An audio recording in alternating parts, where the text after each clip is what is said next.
What up? That's not the button I wanted to press. Anyway, so here we are. Hooray. Holy crap, this is actually working first try. Most of the time I have to redo it. Alright, so for those of you watching the stream, now the VOD being like, hey, Kit, wasn't tonight supposed to be Rune Factory night? The answer is yes. And then I looked at the time, realized that I plan to do a incredibly long Rune Factory stream.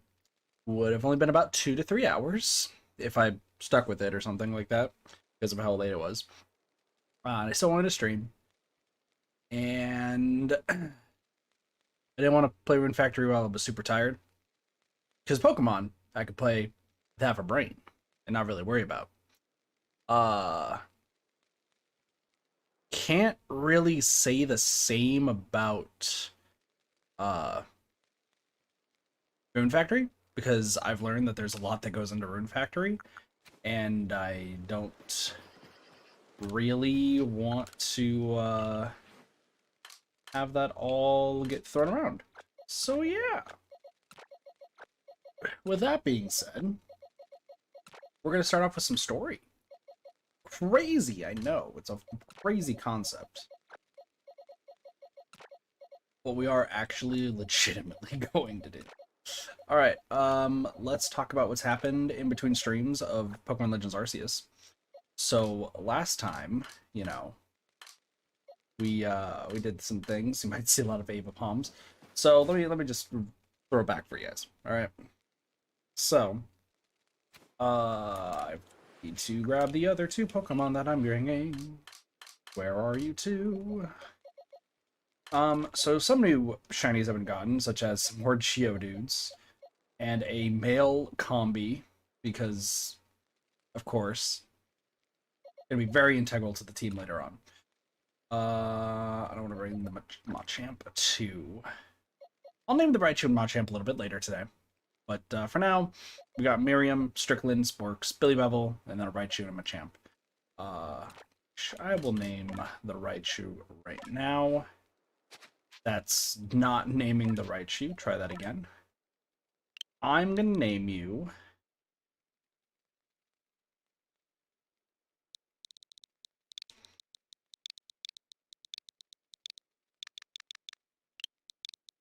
Hines.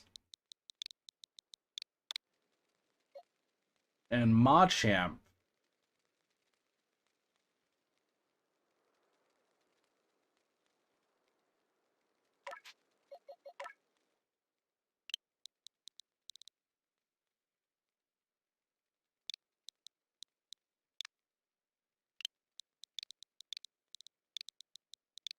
I don't know why, but Jotaro is the first name that comes to my mind. We got Miriam, Strickland, Sporks, Billy Bubble, Hines, and Jotaro. That seems to check out. You caught a Pokemon? What Pokemon did I catch? Yes, an Alpha Magikarp. I did catch an Alpha Magikarp. That is something that happened. Alright, so why are we playing Pokemon tonight? Well, like I said, I can play this game with half a brain, not really have to focus on anything.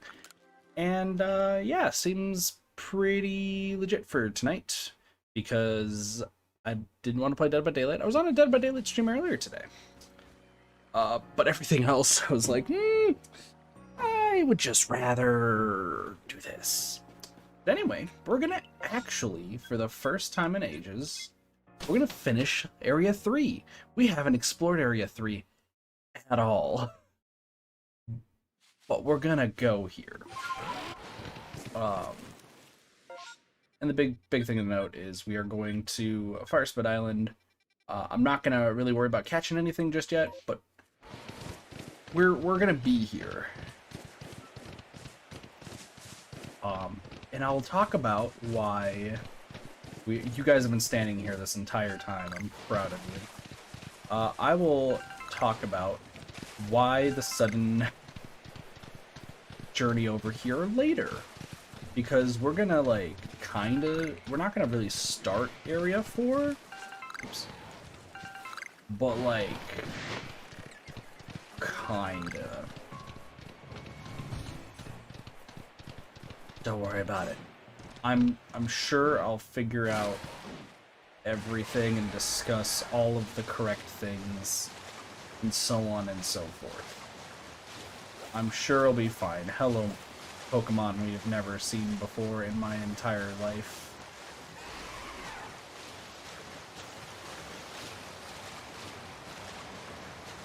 I have never seen you before, strange Pokemon. Who are you, and what have you done with Pokemon? Ah, that's where you cacas are. Sorry. I had a plan, but we'll, once again, we're going to finish up Area 3, because we never really got a chance to do that. And there is a Growlithe who is having some trouble. Woo, Fire Spit Island! It's certainly hot enough to feel like a sweat bath, isn't it? Now we've got a ghost and bands to deal with on top of the heat. I'm very sorry, but do you think you could lead the way, Volika? The poor Growlithe, I don't dare imagine what those bandits are doing to him now. Hey, oh yeah, there was a Growlithe that was being taken. It's kind of crazy. Hi, Graveler.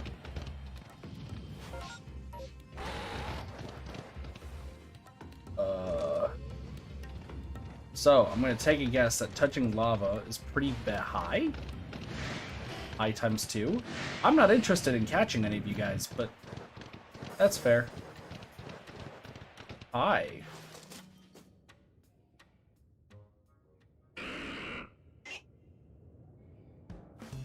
Come on, evolve already! We've done our homework. Any Pokemon gutsy enough to come to this lava trap is supposed to evolve, so get on with it already. You will become stronger, like it or not. Garau. Yo, what up? It's hot in here. Oh look, the pest again. Step back, sisters. I'll take care of her. Go, Abomasnow. Smash this pool to pieces. Are you stupid? We are in a volcano, and you're sending out an Abomasnow.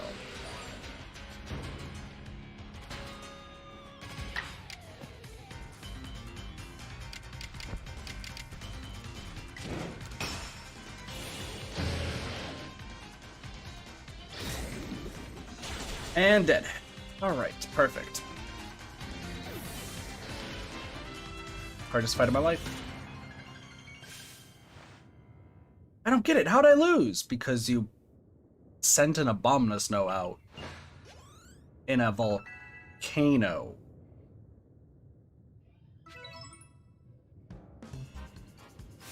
You know, Abomasnow can't fight at full power in crazy heat like this. It wasn't a fair battle. Yeah, it's honestly fair. We were basically Agonies on you. In fact, how dare you make poor Abomasnow battle in such a stupidly hot place? You're the one who sent out Abomasnow's sister. Go on then, Toxicroak. Pour out some poison for our unwelcome guest. Demand a coin, challenged you. Ah, Toxicroak. That's weird. I get the feeling that Crobat is specifically purposed to take out Toxicroaks. I don't know what gave you that idea, but I think my Crobat takes out Toxicroaks quite easily.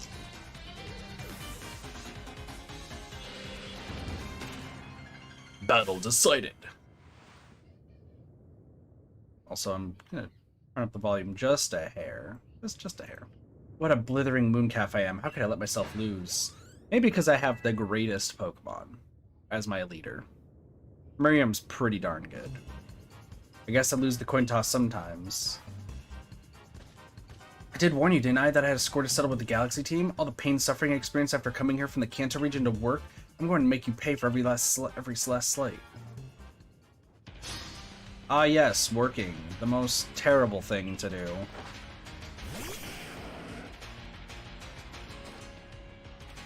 Huh. Now that I was not expecting. I don't think Miriam is set to fight a Rhydon. Leech Life is fine.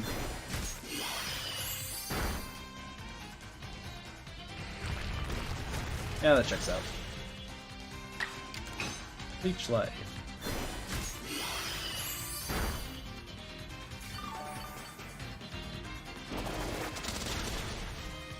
A shot.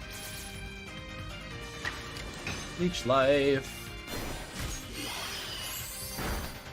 Listen, I know it's a rock type, but Miriam's a badass. Just let you know. Alright, you're gonna send out a Gengar.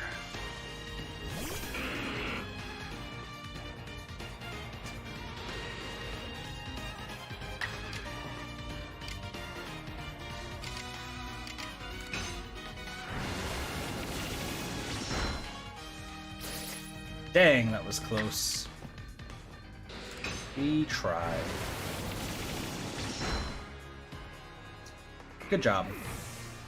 Good job, Miriam. Taking out everybody. Also, I'm hearing a lot of slamming doors, and it's 11:30. What a disgrace. Why are there slamming doors? Who the hell knows? I don't care. How good all of us been? Hey, Charm, I healed up a Bombaston Code Sassacroak. Good as new. Now keep battling until we run out of potions.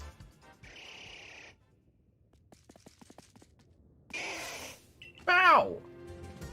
What? Hey, no one invited you, Tiny. You're really going to insist on getting in the way, you little runt? Take him down, Toxicroak. On top, but hang in there, Bombaston. Smash that runt. Growlithe, please stop. You can't beat such foes. Oh, Belina, what are you doing here? I thought you were waiting with old Growlithe. I was, but then he jumped into the ocean without warning and swam all the way here. Into the ocean, but he was terrified of the ocean after it swallowed up the former lord, his own father.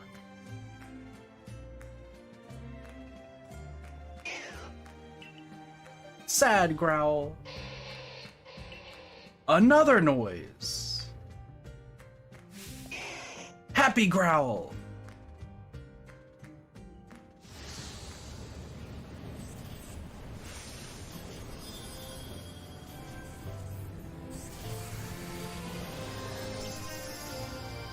Yo, that's a dope looking Arcanine. Looks like he finally found his courage. The late Lord's child he's evolved. He's true bravery did not in the crossing sea, but in finding the strength to fade hardship head on. You gotta be joking me. What the puny one evolve?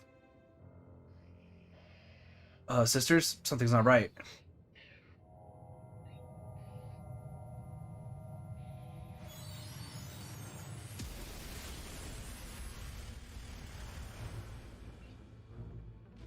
Oh.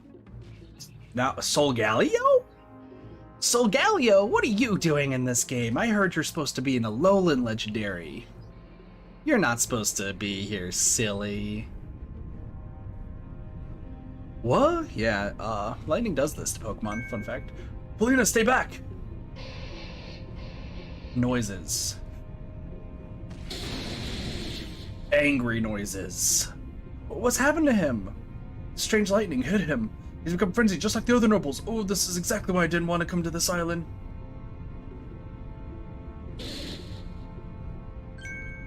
Everything was going just as we wanted before that awful mutt ruined everything. Enough of the sisters will leave this place when we make any living without our lives. Hey, wait, this is all your fault. We should get out of here too, Polina. Otherwise, we'll have fair game for Arcanine. Come on, Volca, we should hurry.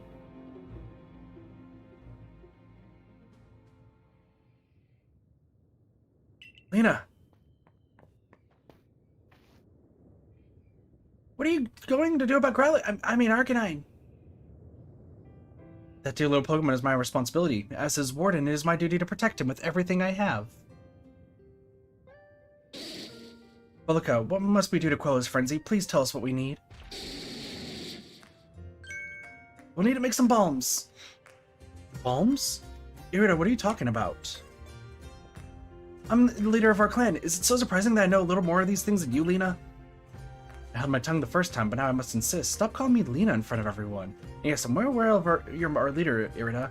How can I forget that you were the one chosen? You can use your Celestica flute to summon Pokemon and have them carry you to even the farthest reaches of vast Hisui. Cool. I've learned a little more about these frenzies as well. There's a special method for dealing with them. We can make bombs, pouches containing a mix of the Lord's favorite foods, and throw them from a safe distance. Isn't that right, Volca? Yup, we did this before. Well, in that case, I do always carry some of Growlithe's favorite foods with me, so I can thank him when he uses his flames to help prepare Basket Legion's favorite meal. Why, Iscan, once again for your thoughtfulness saves the day. Now we can make those bombs right away. Yes, let's get to work. As I fix my glasses, because there's no glasses, I don't think, in this game, maybe, I guess. They're ready. Here are the bombs we need. Please let me know when you feel prepared to try to quell Lord Arcanine's frenzy. Will do. I'm glad you guys know that this is an Arcanine. Hi, I'm here to quell a frenzy. I hear you need help. Are you ready, Vullica? Yep, I'm ready. I've heard this one's actually pretty tough. Vullica, please do your utmost to save my dear Arcanine. He may have finally become a lord, but it is clear that the frenzy has caused him to suffer greatly. Be on your guard. The late Lord Arcanine will launch devastating attacks after standing still and gathering light around himself. Remember that while you're dodging, moves will slip right by you. Good luck. Yeah, I heard from a few people that this one's actually pretty hard. So let's go. You! We used to be friends, and also an Alma Solgaleo. Lord of the Isles, Arcanine. Also, it looks like a ghost is legitimately a Gengar. Should have seen that one coming. And... throw. What's the right button?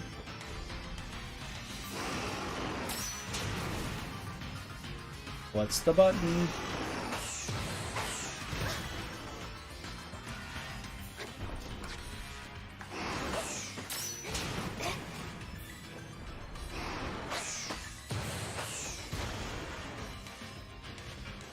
That's the lock-on button.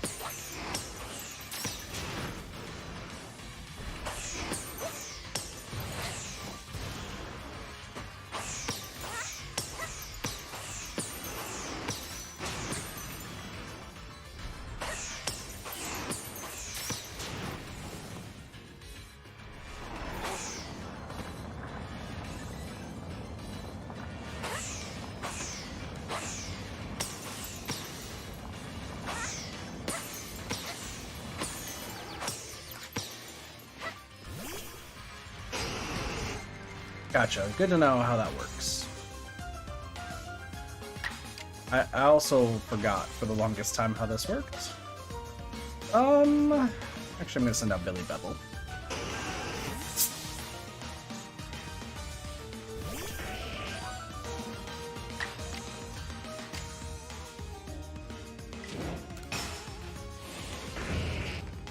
Billy Bevel should be able to take this one shot. Nice.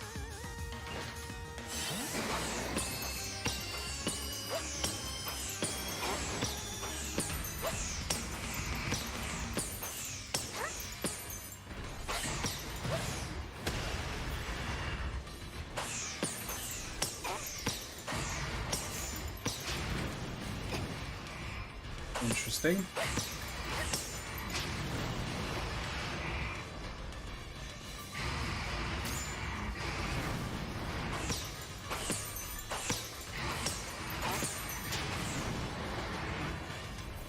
Yo, I can't go in there.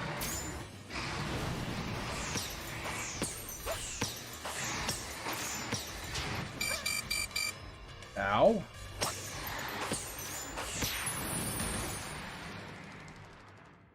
I was like, ow, I'm almost dead. Balm of Life! Return to being a normal Pokemon and not a legendary.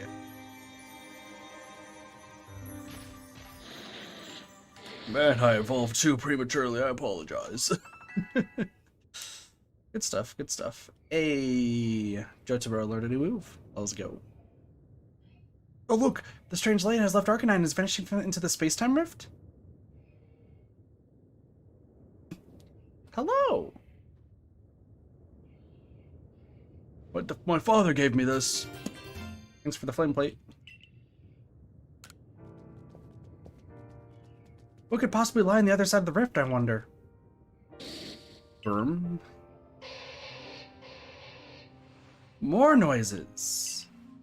What, was that two different Arcanine cries just now? The other Arcanine, hello. Ah, the ghost of the previous Arcanine still lies here. Oh, now I understand. My little Growlithe. No, I misspoke. Lord of the Isles, Arcanine. You and I must now live apart so that we may attend to our separate duties. Sad, Arcanine. Now, all will be well. You're strong. Far stronger than me, in fact. Interested, Growl? From now on, let us each strive to fulfill our duties as Lord and Warden. Now go, Lord Arcanine. Your realm awaits. Nice. How are we not dying? That's my question. This is lava. Was I the only one who felt that they heard the cry of the previous Lord Arcanine earlier? Oh, how odd. I certainly didn't. Please, I do hope you're joking. I'm easily scared as it is. What am I to do if I start hearing the cries of ghosts all the time? No need to worry, Iskin. I only kid. I also heard the voice of the previous Lord calling on to us. It seems I wasn't the only one watching over his young pup this whole time. Well, look how you have my heartfelt thanks for helping my dear little one, the new Lord Arcanine. I'm sorry to ask even more of you, but please look after Irida as well. Will do. Now then, Iskin, I believe we'd best be off.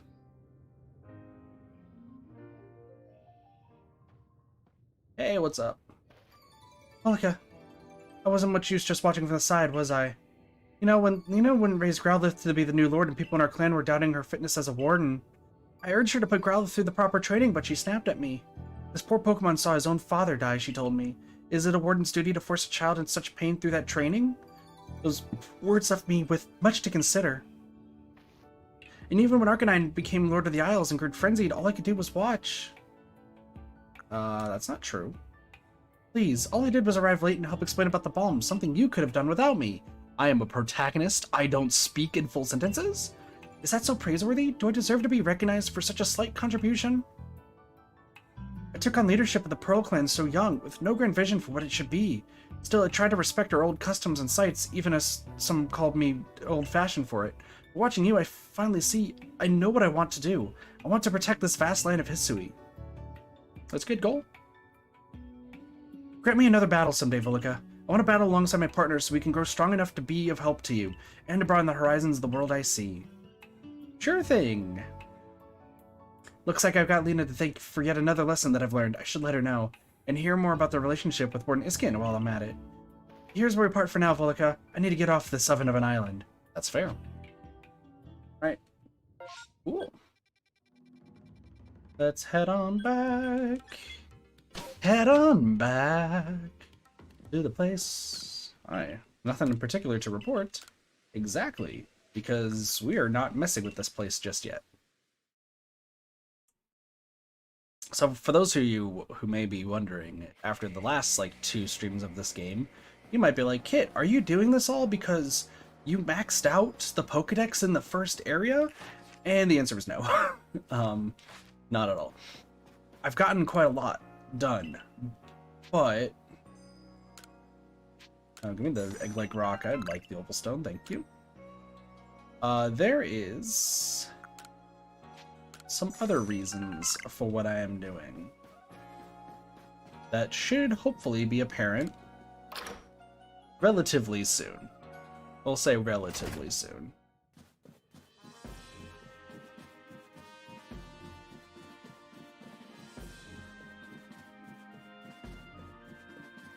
Because I was thinking about some things, and I think I need to do something. What up?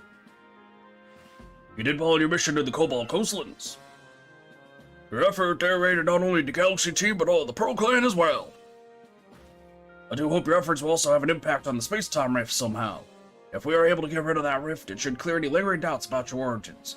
Though how we might actually close the rift, I haven't the slightest idea. Yeah. Who's behind me? Anyone? No. Remain true to the mission. Will do. I would like to do this, though, to go to Area 4. What up, guys? If you notice that today's potato mochi tastes a bit different, well, that's because I used a Pokemon's flames to roast them. Bon appetit! The birth of the new Lord Pokemon, what a sight that must have been. If only I journeyed to Firespit Island to witness the event myself. Could you even ride on Basculegion in the first place, Professor? Come now, you know my coordination is so poor I couldn't even hit my own foot with a Pokeball. I can't dodge Pokemon attacks to quite literally save my own skin. Of course I can't possibly ride atop a fearsome beast like Basculegion. That being said, we'd all do well to remember these wise words. The ever-striving soul is rewarded in the end, and strive I shall. For the sake of my research, I will surely ride a Pokemon one day and record the experience on our Pokedex for all posterity. Just you watch. At least he's happy. And now we wait for the next day. On the next day... Adaman? Probably Adaman. Take a guess. Oh... Hello, who are you? Good morning. Good lady who came from the sky. Commander Commodore told me to let you know he awaits your arrival in his office. I don't know who you are, but you look dope. I would like your outfit, please. Hey, there's Adaman. Bulloka, I have your next orders. You must go to the Coronet Highlands to quell another frenzied noble. Electrode, Lord of the Hollow. Electrode? As in the Pokeball? Electrode has a propensity to store up electricity in its body, then unleash it. But since Electrode became frenzied, those electrical outbursts have become giant blasts. We'll be enlisting the Pearl Clan's aid in securing a safe passage to Electrode's seat. I've sent word ahead for Tyrant asking, no, you don't have permission to go up the... Oh, save it, as if I'll be stopping the likes of you. Now out of my way. What's going on? Who is who? Hello, blue-haired girl. I didn't know which voice to do. Hey-ho, Bossman Kamado. I thought I might have slipped your mind to send me an invite, so I took liberty of stopping by anyway. Ellie, where are your manners? We're having an important conversation. Well, there's your issue right there, Adaman. How exactly do you intend to discuss Electrode without me, its mighty warden, here to weigh in? There's no more to discuss. We've already asked Bulloka to quell the Lord of the Hollow. Aw, come on. Isn't me you're trying to humiliate here or our entire clan? Besides, do you really think this flimsy little noodle can quell Electrode? Commander, I'm sincerely sorry for this heedless interruption. Right no one, it seems even Security Corps personnel I trained myself cannot stop one so capable as Warden Melly. That being said... Yes? It is clear that Security Corps mate needs even further rounds of training from me later. Hear that, Melly? The Security Corps will sob themselves to sleep tonight thanks to you. The Commando's sumo moves can send even boulders flying. Now, that will do. Bulloka, you have your orders. See to it that Electrode is quelled. Warden Melly, of course, we would appreciate your help if there's anything you might assist with. So we got somebody who's being an asshole. Awesome. Now go! Scaling perilous heights. Awesome. So this person already hates us. Listen, Melly, the Galaxy team, well, at least Bulloka, is amazing, and we'll prove it. Follow me outside. Battle Adaman to demonstrate what you're capable of.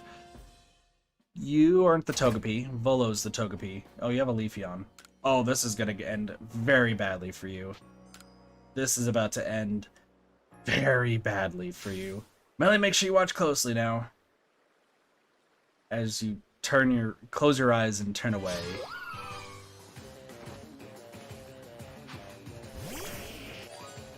This doesn't bode well.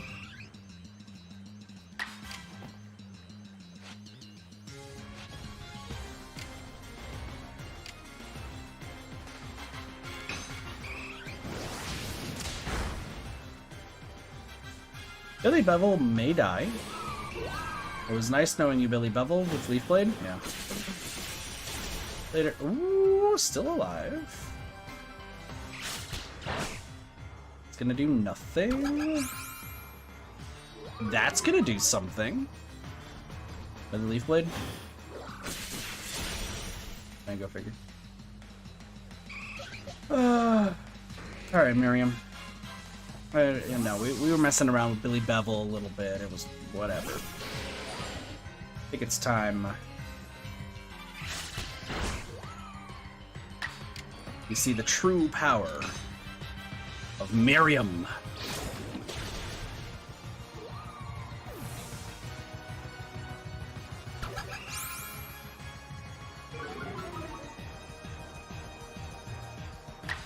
Excuse me. Nom nom nom nom nom nom nom nom. Delicious. I ate an Eevee today. How delicious and nutritious. Battle decided.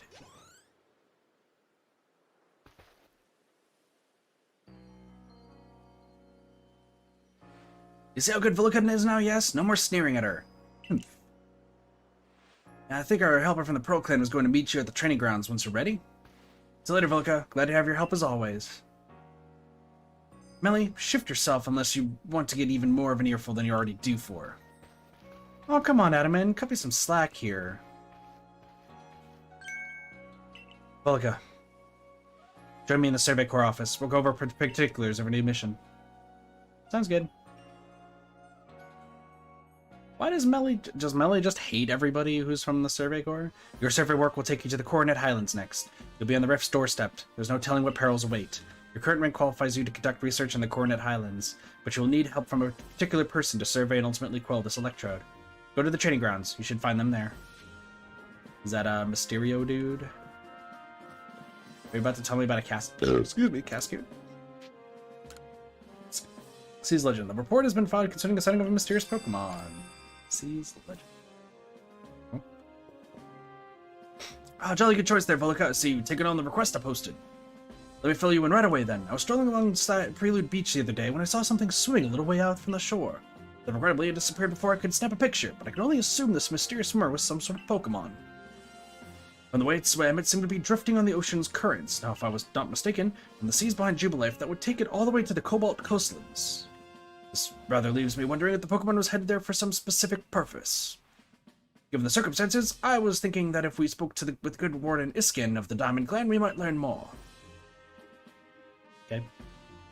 What up, Iskin? How's it going? I got your message, Professor Levinton. So, you're looking for a Pokemon that was swimming towards the Cobalt Coastlands, yes? Well, I'm very sorry, but I can't tell you much based on that alone. But, well, there is one thing I can tell you. I heard that long ago the Cobalt Coastlands was known as the Hisui, and a princely Pokemon was said to live in the waters there. The story of the princely Pokemon can be found in a tomb called the Seas Legend. No one knows much about it, either the tomb or its tale, beyond what I've just told you. So, well, that's all I know, I guess. I wasn't help at all. Sorry about that. I'll just take my leave here then. Solve the mystery of the Seas Legend and catch the Pokemon that Professor Levinton saw.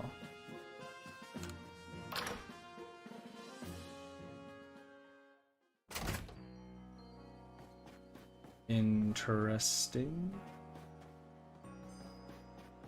What up? Oh, it's my most valued Cosmo. I was just hoping to come by. Know your new goods again? Yes, it's the same business all over again. Tao Hu just refuses to supply any new goods to me. I suppose you must be wondering why he refuses anything I tried to do anytime I try to deal with him directly. Well, let's just say he has his reasons. Please speak to Tao Hu for me, would you? I imagine I'll better luck if you bring him some crunchy salt as a gesture of goodwill. Perhaps 3 hunks to be safe. Even more new wares. Will do. What's up? Oh, what am I going to do? At this rate, I'll make a real fool of myself in front of Conlin. Oh, hello. You're one of those kids in the Survey Corps, right? Oh, you might actually be just the person I need to help me out with a little research. Excuse me, burp. My boy Colin and I are planning to head to Prelude Beach at night to try and find the ghosts that are rumored to haunt the place. But ghosts scare the daylights out of me, or my son. Yep, he's terrified of them. I think we could just not go and call it a day, but no, I'm afraid his little heart's set on this. But, you know, a fella can't stay scared of ghosts forever, right? It's just too tragic for my boy, I mean. So maybe if I study up on ghosts, I could find a way to help my boy conquer his fears. If you got any research data on a spooky Pokemon, Ghastly would be a good one. I'd be mighty grateful if you share it with me. I think I'm maxed out there. Ooh, gathered lots of data on Ghastly, have you? Let's see now. So it's all recorded in this Pokedex of yours. Alright then. Mushrooms, eh? Well, I'll be. It says here that Ghastly like to eat mushrooms, of all things. Not that that's a bad thing, mind. It's just a lot more tame than I was expecting. And here I was thinking that ghosts love nothing more than snack on unsuspecting humans. You know what's funny? I'm actually rather partial to a nice mushroom stew myself. Maybe Ghastly aren't so ghastly after all. Hey, Dad, what you doing there? Conlin! You're talking about work again? Don't forget, you're going to take the day off tomorrow. You promised you'd take me to see the ghosties at Prelude Beach, remember? Of course your old dad remembers, kiddo. And I never let work get in the way of our ghost hunt. I'm really looking forward to it. Yeah, I'm going to catch a ghostie and show it to all my friends. Bye! You know, he was just putting on a brave face because you were here. Anyway, I owe you one, kid. I get the feeling my boy will be just fine tomorrow. Sure. Oh, you're giving me a linking cord, eh? Funny. You guys are gonna want another Poke. Doo-ba-doo-ba-doo-ba-doo-ba-doo. More requests.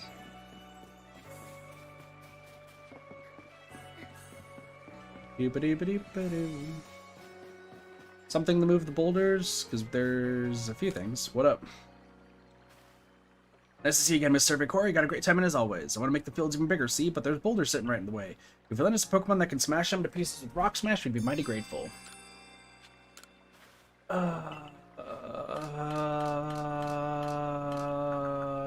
Sure, Macho. I wasn't gonna need it anyway. Your Pokemon should be a big help in expanding the fields. Might as well get started. Wowee, your Pokemon pulverized those pesky boulders like they were yesterday's gravel. I'm all pumped up. Sit back. Old Miller's gonna make the fields bigger than ever. Good for you. Excuse me. And I'm all done. Nice. That should be all the fields then. Well, some fine work. Any crops you plant here will do great. It's all thanks to you two. Well, keep your Pokemon here to help out with the field work a while longer. Just give a holler if wanting it. More fields available. That's great.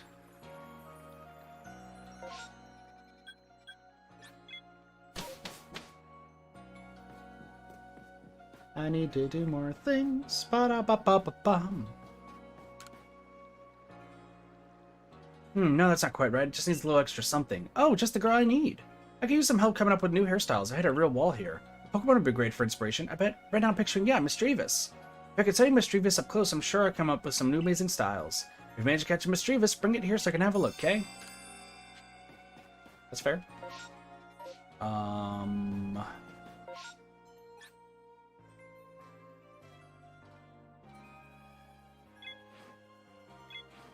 Oh, you want me to head over here?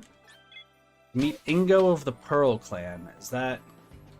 That's this guy. Gotcha. Hi. Hello, Vilica. This gentleman here is Warden Ingo. He serves Sneasler. He will guide you to her domain. Pleased to properly meet you. I apologize for that abrupt how do you do before. I'm the Warden Ingo. I understand you'll need a hand from Sneasler in order to beat Electrode. Whether she'll see fit to help you, however, we can only find out by making the journey. Let's have a safe journey to Mount Coronet. All aboard?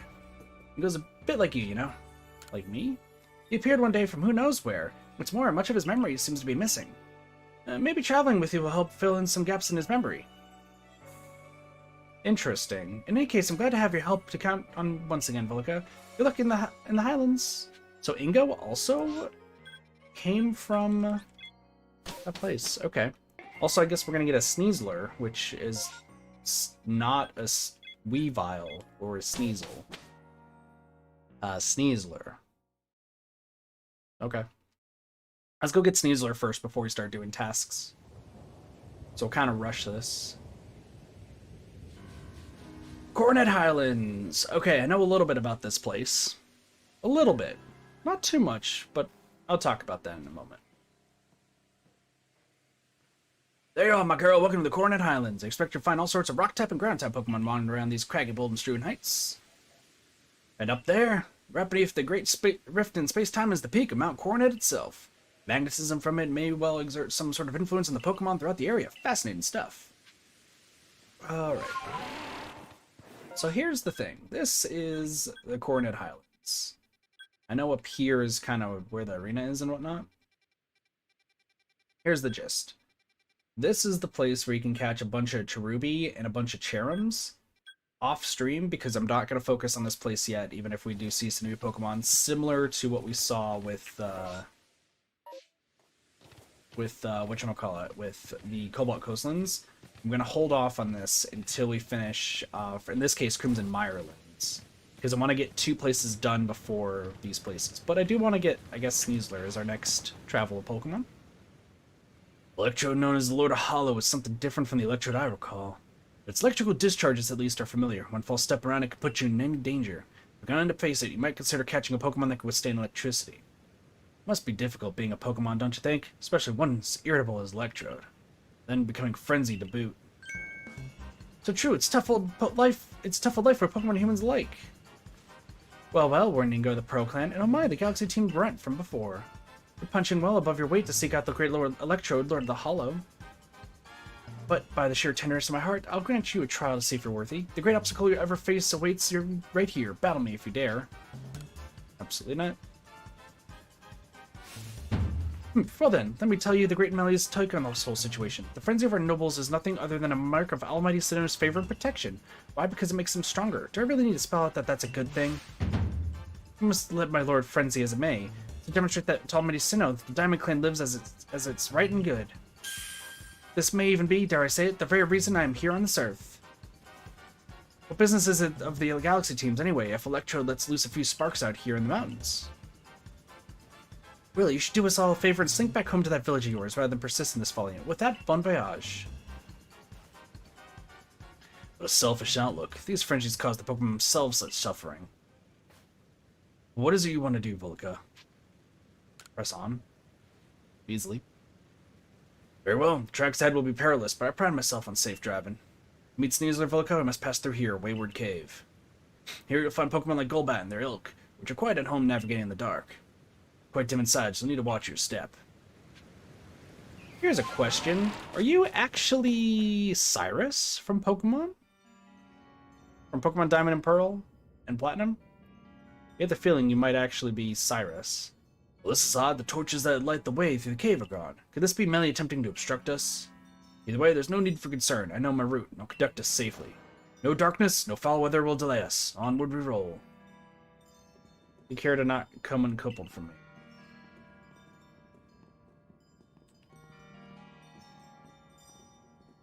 I recall faintly that I had a partner once, a precious one.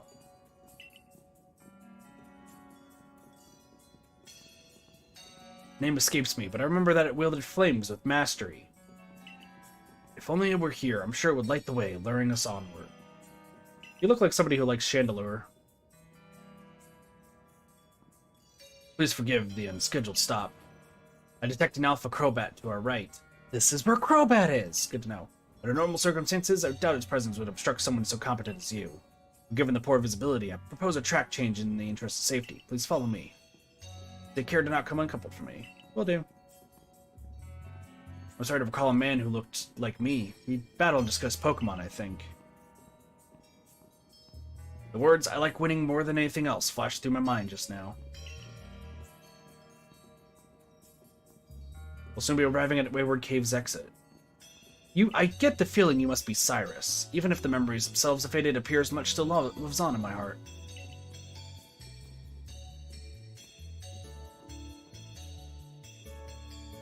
This is the fine progress. We're nearly home free. Wait, could those be... Let me put those torches back where they belong. This darkness could be perilous for the next person to pass through here. Dude, I hate this melee person so much. I beg your pardon for the delay. I've returned the torches. My safety concerns have been addressed, ready for departure. If you follow the track marked by torches, you'll reach the terminus of this cave. Sounds good. What's up, Golbat? Oh, so you could just kind of easily get lost here. There's always got to be one dick-headed character in a game.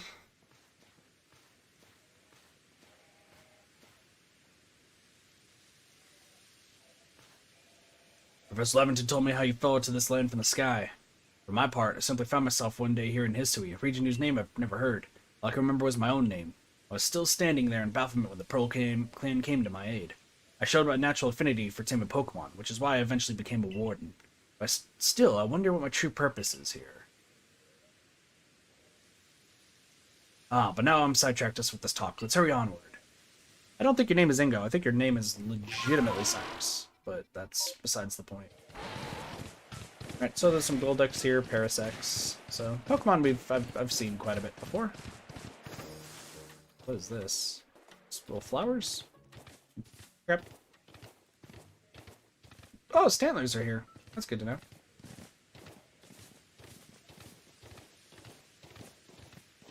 This is where the Heracross with trees are. Good to know. Okay. So I'm going to be actually kind of exploring this place, but not really getting too much. Alright, dickhead, what do you want? What's the big idea of putting back all the torches I spent ages tidying away? Do you get some sort of amusement stomping around and ruining people's noble deeds? Oh, rendering a cave impassable to people who venture inside hardly seems noble to me.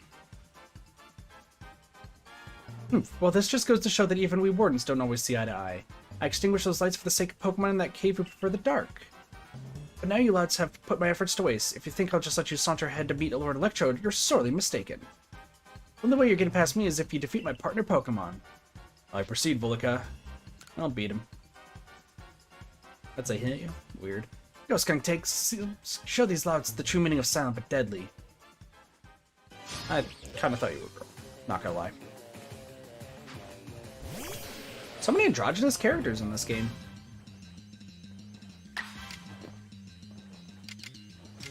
Doop-a-doop-a-doo, air slash.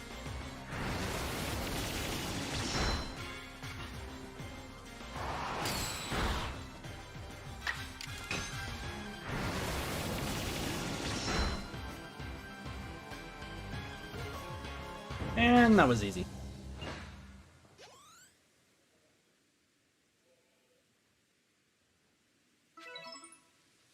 Listen here, neither I nor Skunktink can defeat you yet. Our challenge to you still stands.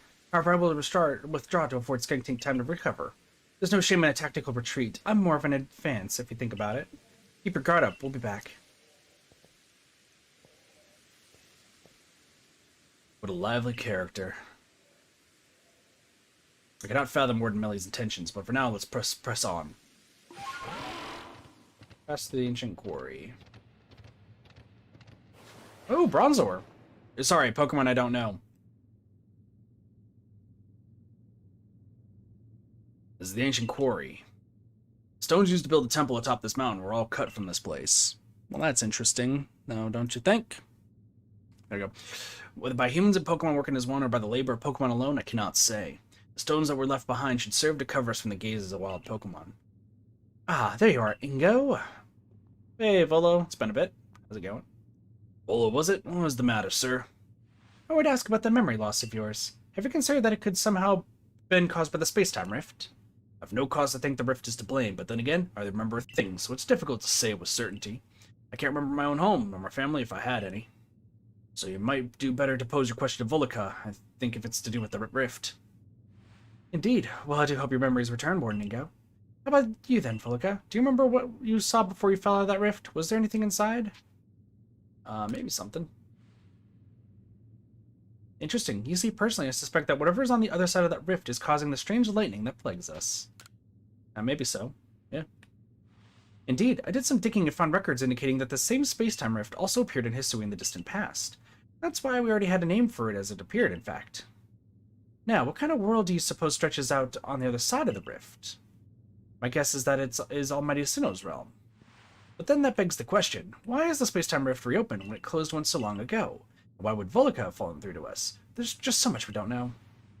I fervently hope you unravel this mystery, Volo. I'm sure it would ease people's fears of the frenzies of our nobles. And while you investigate, sir, I'll continue to prioritize the safety of the people living in this world.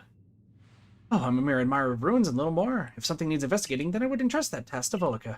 Until next time, then. Volo, you're mysterious. That's for sure, but I like you. Once we're through here, it'll just be a little further. Let's move with speed, but not haste. I like Ingo. I like Ingo a lot. Hi, Bronzor. Hi, Bronzor. Hi, Bronzong? Sorry, Pokemon that I don't know, because I don't have a Pokedex, and I don't have them caught. I don't know what Pokemon is.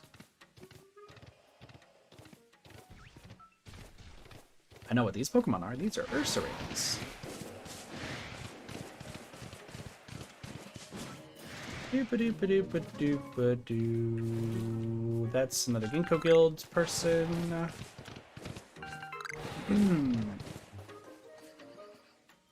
What?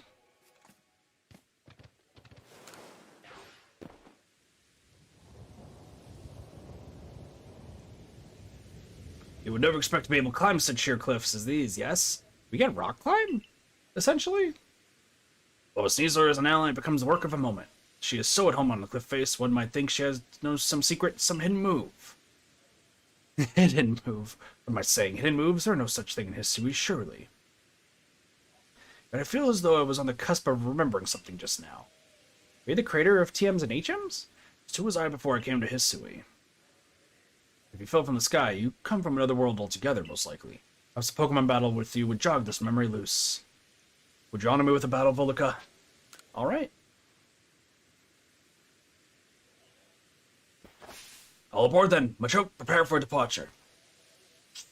Oh, you have a Machoke? Oh, you have a Machoke. Oh. Oh.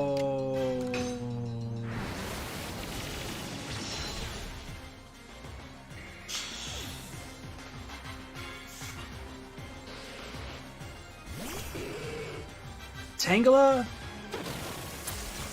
Okay, Stun Spore. Stun Spore is not bad. Leech Life. Uh-oh. Uh-oh. Uh-oh. I would like Leech Life, please.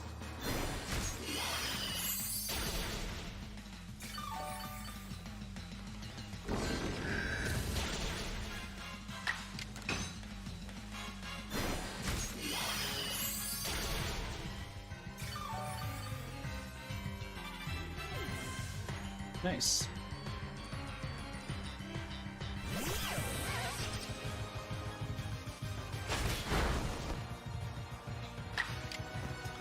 Huh.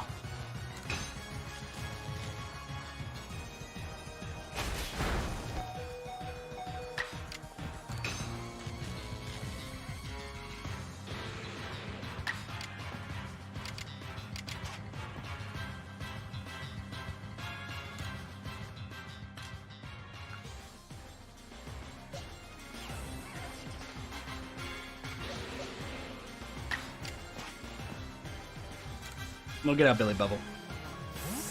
Ground and flying is an interesting combination. I've actually Gliscor and I've not seen in a long time.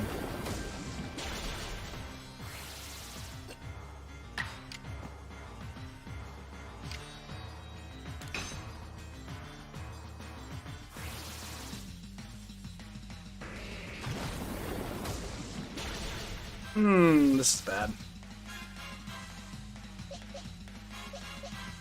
Strickland, I am going to need you. I didn't want to have to do this, but you left me with no choice. You don't fuck with Strickland.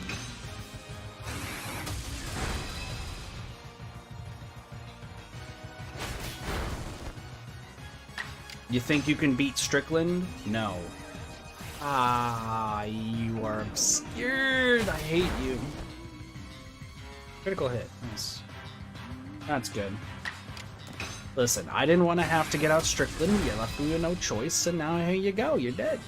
That's how it works. That's been our hardest battle yet.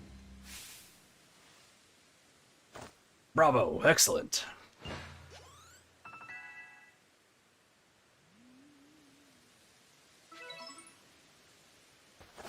Your talent has brought you to a destination called Victory.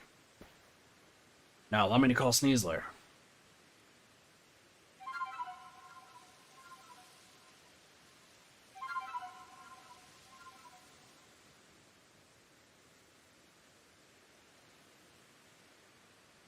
You're about to give me the Ice Stone, I'm guessing? Hello? Hello? I love how you look. That looks okay. Okay. Allow me to introduce you to Vulika, this clean-clawed Pokemon is Sneasler. Would you be so kind as to play your flute for her to hear? Sure thing. Sneasler. Such a cool Pokemon. Wow.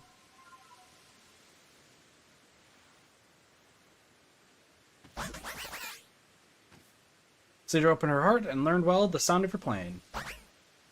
Ice Stone? Toxic Plate. Huh. I was not expecting that. I'm afraid this is my final stop. Please proceed up the cliffs with Sneaser's aid to quell Lord of the Mountains. I'll return to Jubilife Village. Please convey my well wishes to Warden Medley. Now then, all aboard. Scale and descend sheer cliffs. You get a backpack?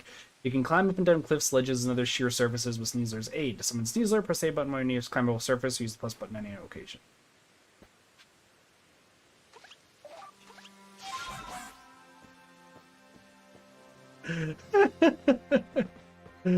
I love this so much. Oh, that's so cool.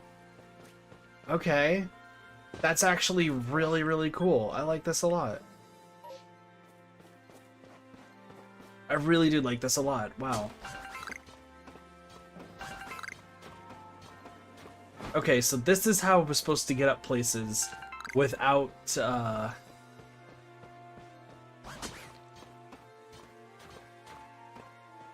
without cheesing it. Okay. Okay. I can get behind this. Cool. Record your findings? Yes. What I like to do now, I like to return to the village because now I got some other stuff I need to do.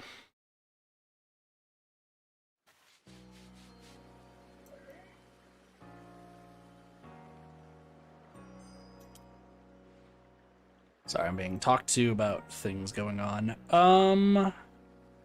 Where is my Word document that's needed? Okay. So let me see. We still can't do anything about Cascoon, which is insane to me. So let's kind of take a look at some stuff. So there's some Pokemon that we weren't able to really max out before. Cascoon was one of them, because we couldn't figure out the differences there yet. Crobat. Crobat is in the Wayward Cave. So actually I can add Crobat to the list of Pokemon I could actually get now. Because that means I can actually now defeat them. Number you've caught while they're in the air.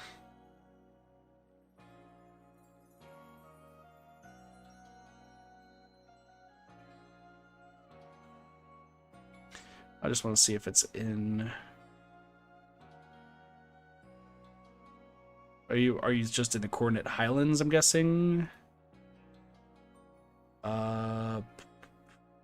No. Nope. Never mind. We can defeat Crobats, I just cannot catch Crobats in the air yet. So unfortunately, Crobat is still on that list. But let's see if there's anything else. Golem. Golem is in the Coordinate Highlands, which means I can defeat Golems now. So let's go try to figure out where we can... We're going to look around to see if we can find some Golems. Snorlax, I need to catch one while sleeping. Which, I found out that the Alpha Snorlax in the Obsidian Fieldlands can't fall asleep. So that sucks. Snorlax is not one.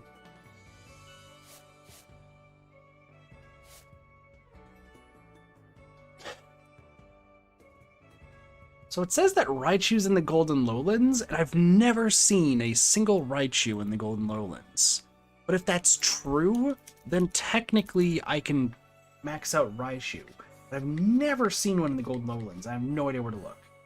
Coordinate Highlands, though, is where we can get Cherubi and Cherums consistently. So I will worry about that later. We'll kind of do some exploring to see where they could be, I guess.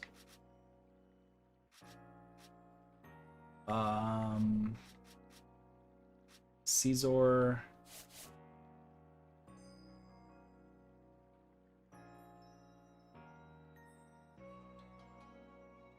Caesar must only show up in space-time rifts. That's my conclusion. My conclusion is that Caesar only shows up in space-time rifts.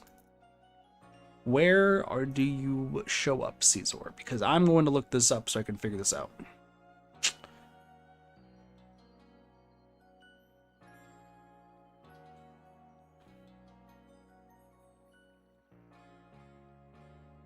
Caesar is still a no. Caesar is still a no. Heracross. You absolutely are in the Wayward Wood. I'm guessing that's where you jump out of trees. I'm going to say Heracross is now another one that I can actually focus on. So doing that. Apom, I actually could always have focused Apom. Apom leaping out of trees are in the Cobalt Coastlands because there's a place literally called Apom Hill. Same thing goes for Ampom. Not hard at all. They're literally all in Apom Hill. So we can kind of, we're going to do some exploring in Cobalt Coastlands here today as well, just kind of going from place to place. Magikarp is already on there. Gyarados. The funny thing with catching them in the air is because we know that we can catch them in the air because that's the only reason we have a shiny Gyarados. So, the number defeated one is actually super easy. Bite, Hurricane, Strong Style, like those, that's easy. Shellos, we can actually now focus on. Shellos and Gastrodon, they're both in the Cobalt Coastlands.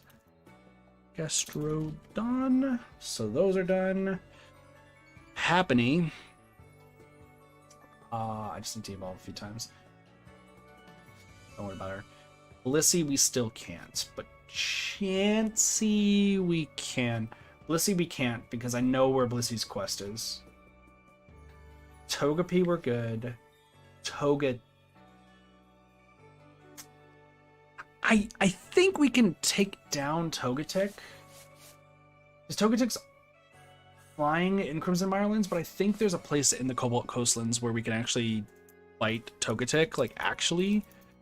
So I don't think it's gonna be that bad. Togekiss. I know we could fly to fight Togekiss. I don't know if we can fight Togekiss. So I'm gonna say no for right now, but it's a possibility. And then lastly is Machamp, who is still not able to be found, which actually sucks, funny enough. Must be in area number 5 is my take. Now, I caught a Bonsly, by the way. Here.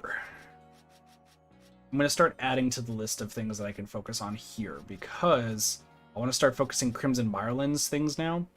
Let me actually back up a little bit. Let's go to...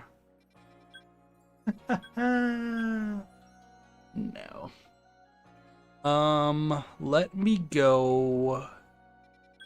Actually, we do want to go to the Cobalt Coastlands. But I want to show you guys my pastures right now, because there are some things that have happened since previous. Okay, so let's go check out all of our boxes, except for trade this one, because I mean, let's see. So friendship-wise, don't worry about this Magikarp. This Magikarp is insanely high level, and you don't need to worry about it. Friendship-wise, there are still 3 boxes. Pretty much 2 in a little bit. There's just a lot of Pokemon that need to be leveled up through friendship. I've been focusing on trying to get the Golbats, the Bunearys, and the Pichus done first. But as you can tell, there's a lot of Buneary, so it's taken a little bit.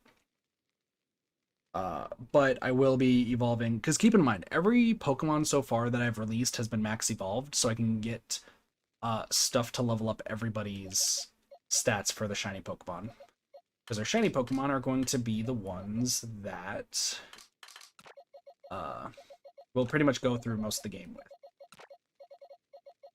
That being said, I'm going to be grabbing a few shiny Pokemon to start getting their stuff maxed out so we can start using them more. So Heinz and Jotaro are going to be 2 of them. I'm going to use... So King Cheese is now the Leafeon. Marluvia, we want. Cassie. I haven't named anything else, but I do want to name this Lopunny. And I think I'm going to name this Lopunny. What do I want to name this Lopunny?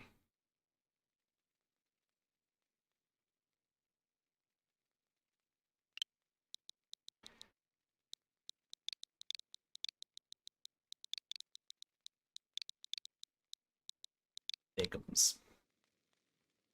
That's the first thing that came into my mind, and that's what we're going with. The Thickums.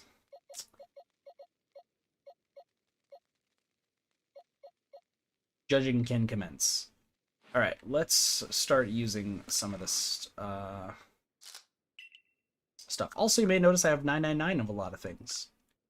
Don't worry about that.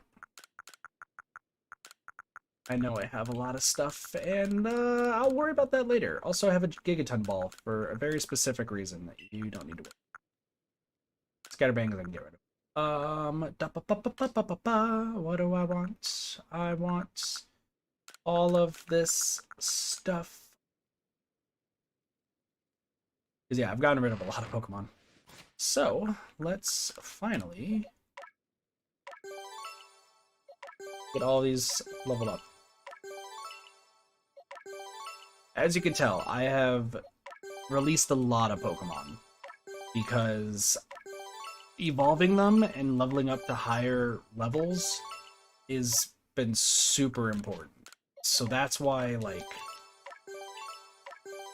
it's been a big deal to me to actually get all of this sort of stuff and keep releasing them when they're a high level.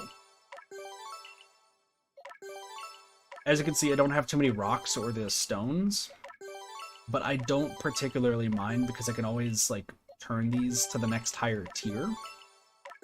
But I don't want to do that, like, right now. Mines.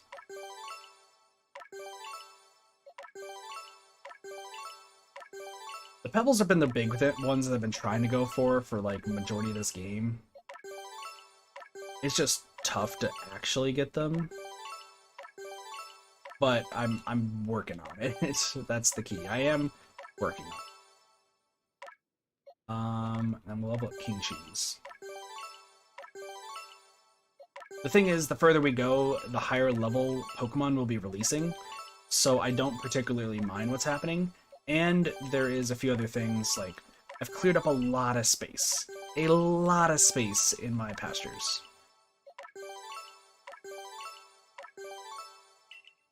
So, it's done. So I guess Heinz and Cheese are going to be maxed out. Which is good. Nope.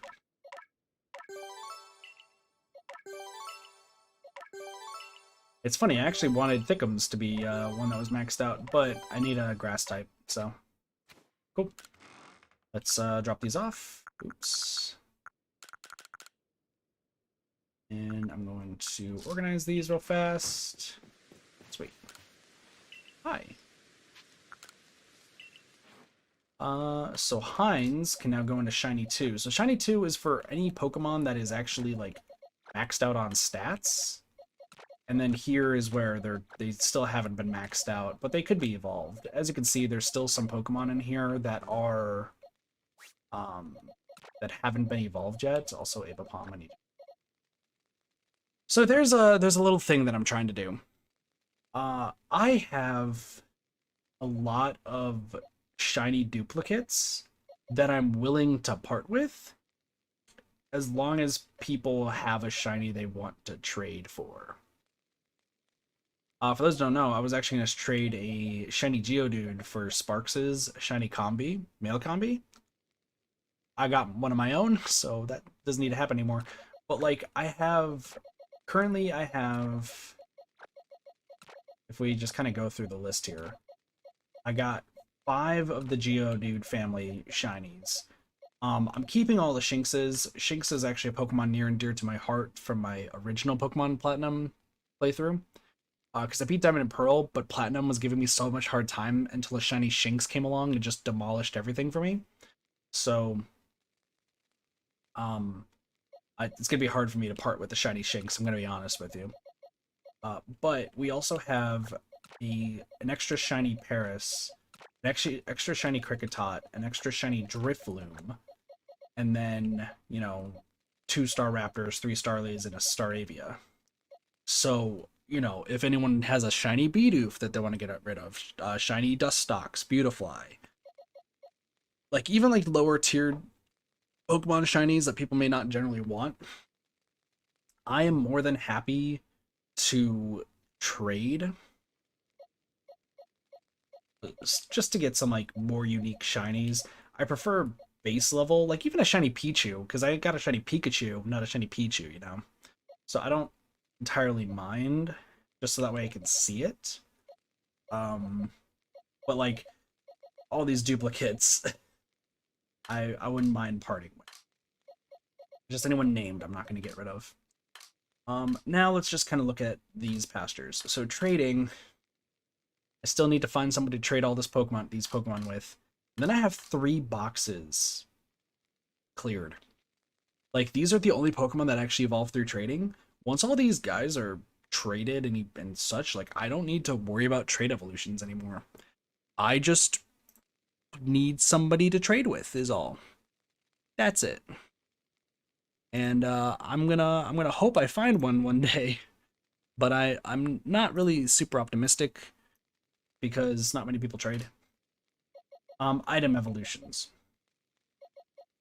So this is also for if they need a move as well. Since my Bonsly is here, I've a lot of metal coats, which is why I want to look for one specific Pokemon real fast before we do anything else in any of the other areas. Well, I mean, sorry. We're still going to do stuff in Coronet Highlands, but there's one Pokemon that I need to desperately find. And I think we now have access to it. And this is the only Pokemon that I actually will be catching early. I hope.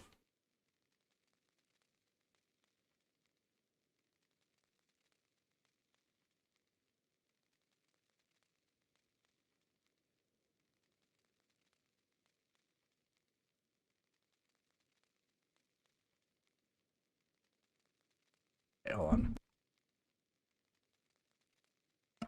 Excuse me. Yes. So, yes and no. I need to find Magnemite. Magnemite's actually, like, the biggest Pokemon I need, because Magnemites drop metal coats. Apparently, Magnemites spawn from space-time distortions here. So, while we run around and just kind of explore and see what kind of Pokemon are kind of in the area, we're not going to catch any. I'll be catching a lot of them off-stream, or maybe we'll do some on-stream catching, who knows. I just want to go around exploring this area while also, you know, seeing what Pokemon we can catch and where we can go from there. That being said, sorry, there's still more I want to discuss, especially because I only have one Pokemon and I forgot about the rest of them. Let's go grab these Psyducks. There was like 4 other Pokemon that I had somewhere. There you are. I guess one of you Breezels can stay there. So, fuck. I keep doing things wrong. So, as you can see with like my pastures, I now have 1, 2, 3, 4, 5, 6 boxes that are completely empty. Obviously, there's still the release box, and then there's 2 full boxes for pastures. But I'm slowly starting to thin those out. In fact, I think I can actually get rid of one. No, but we'll be close because 3 and 4. So if I do 4 here, I can go right there. And then these 3 can go over here. So this box is like kind of almost cleared, which is not going to be hard because it's Burmy and 3 Weasels. So I'm going to actually swap this and put this over here. So we're getting close to kind of clearing out a lot of these boxes. The biggest ones are trades. I need to just trade all these Pokemon with people. That's it. And then they can release them. Like, I just need to trade these Pokemon for something else. Like, that's it. So that way I can literally get these released. That's really all. So if anyone needs to trade a bunch of Pokemon, like, that's the reason why they're still there. I could release them as they are now. Don't really want to, because I'd rather get the best reward for releasing them rather than not. There's still a bunch of Weasels.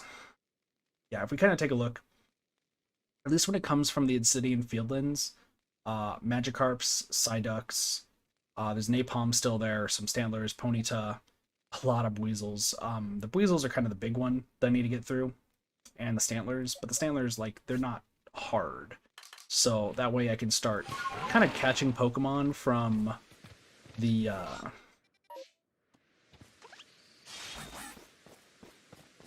Yeah, that way I can actually start catching Pokemon from other places. Which is the second place, which we will go today. It'll be great. For now, though, we're going to go around with Sneasler, and I think Sneasler's the best choice for just kind of exploring, and now I'm going to be able to talk about which Pokemon are where and seeing something. So there's some Mothim here we don't need to worry about. Tangle is here. That is good to know.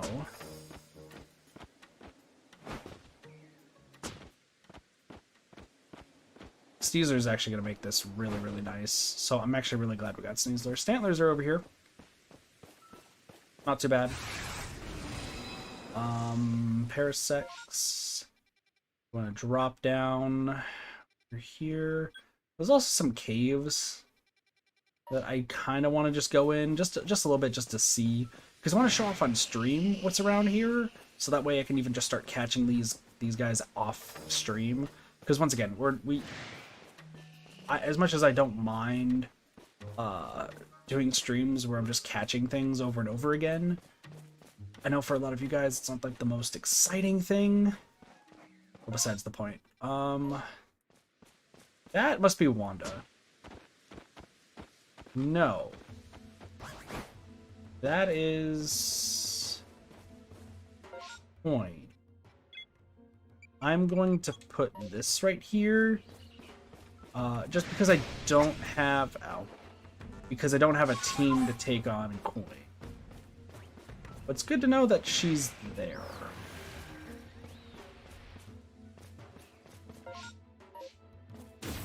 Good thing we have Sneasler. I was actually very much expecting that we were going to get Fly. But, yeah. I wonder how you evolve it to Sneasler, though. I think I've heard that there's a Hisui and Sneasel. So that might be what I'm looking for. I'm not entirely sure. So, yeah. I've been trying to, like, find a good place for this camera. To, like... Also, yeah, there's food over there. So, I'll worry about that later. Trying to figure out better ways to make the stream look good, but let's just kind of take a look over what's over here. Some Staraptors, okay. Staraptors are good for some experience, but I'm not too in love with that over there. There's a box. Is that a Walrein? There's Walrein and Celio. Interesting. Why is there a box here?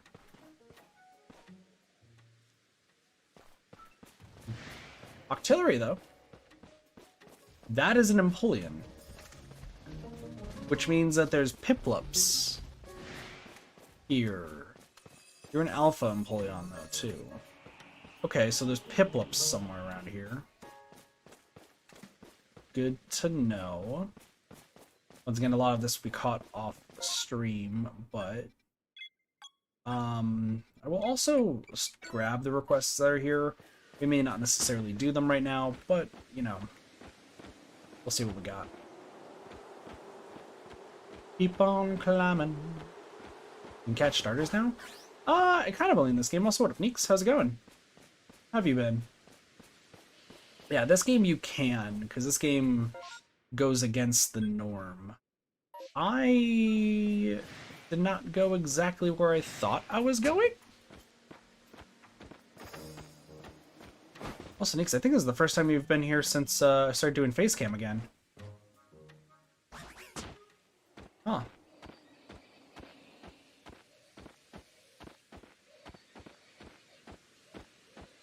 I don't know if... Well, I mean, I've done Facecam for obviously like Persona and such, but I just mean like in general.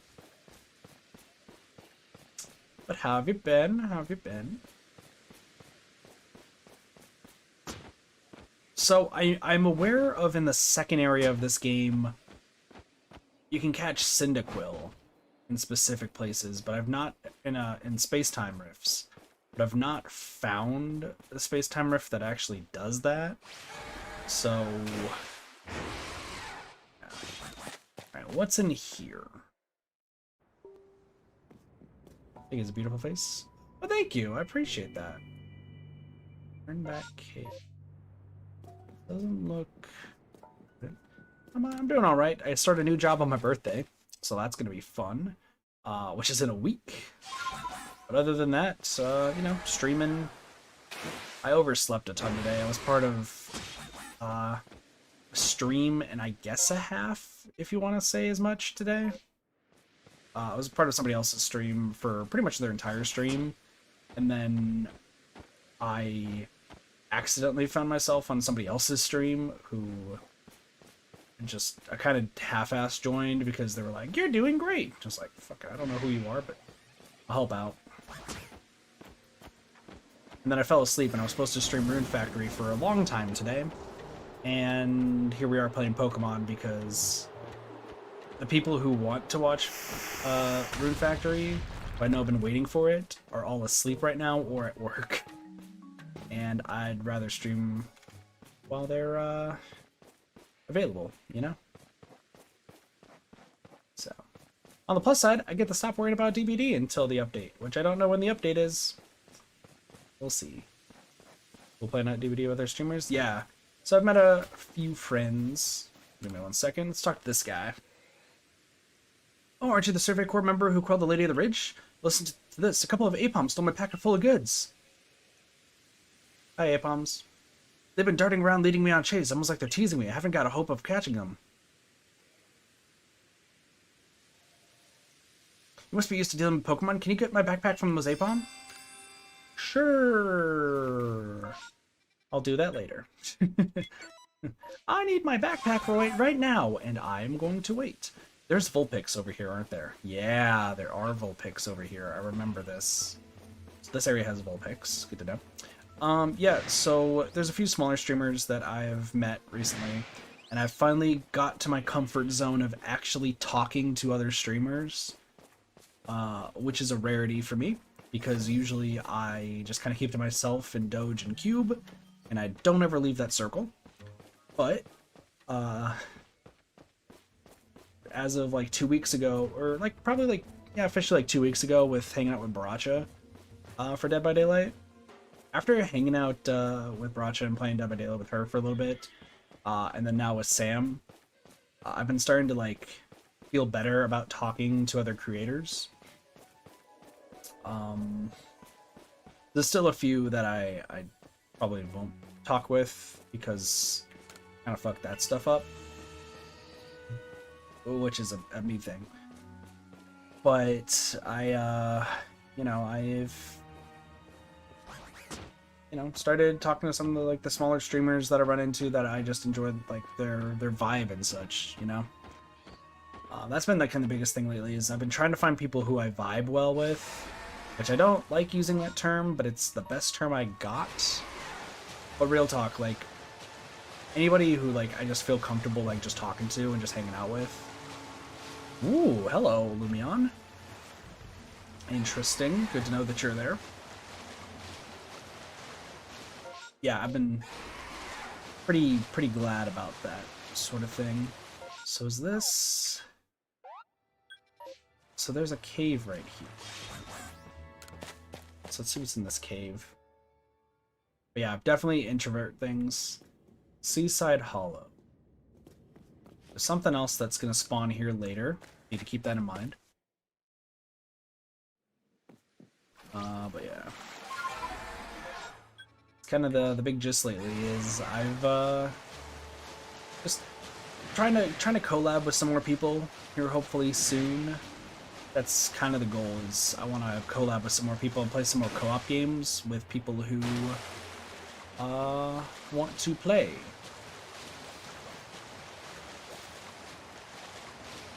Oh dude, Tentacruel. Okay. There's Tentacruel and Tentacruel's here, so that's good to know. Grab this. 18 wisps remaining. Need to go around this area. Once again, I'm just kind of going around looking to see what kind of Pokemon we can find in different places. Not really catching any right now, but at least to know so what I can do off stream. Ooh, Quillfish. Ooh.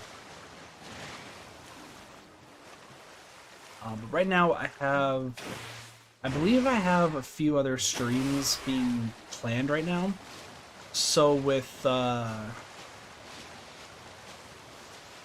that's a Basculin. I was like, that's a green Magikarp. And then I realized that that's actually a Basculin. I will be, from what it seems like, I'm going to be streaming Core Keeper soon with some people. We're still doing Pit People with Doge, which I got to figure out what's been going on with him, because he's been super quiet lately. I've been quiet, but yeah.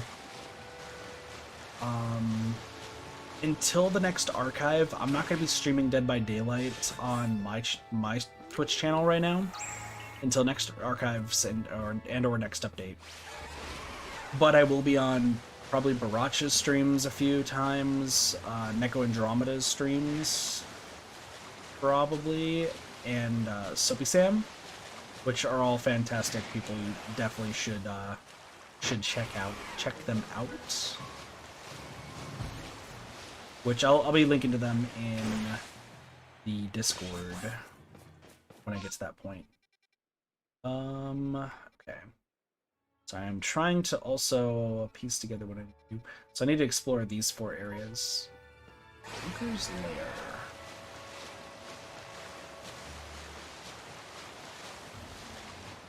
A lot of Gyarados here. Yeah. So I'm hopefully gonna try collabing with more people, doing a little bit more, and lately has been just a big focus on the streams. I think that's been the really big focus for me as of late. Is I just want to do more with the streams. I got sound alerts up and running now.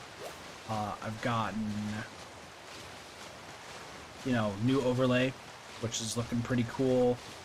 Gonna be trying to focus on just getting a lot of stuff done. And plus, recently, much to my own chagrin, I have, you know, made a Hover and TikTok account, which I wasn't fully expecting that I was going to do. And people were like, you need to find a place to upload your clips. And I was like, okay. So, yeah. But weirdly enough, I gotta talk about that actually, briefly.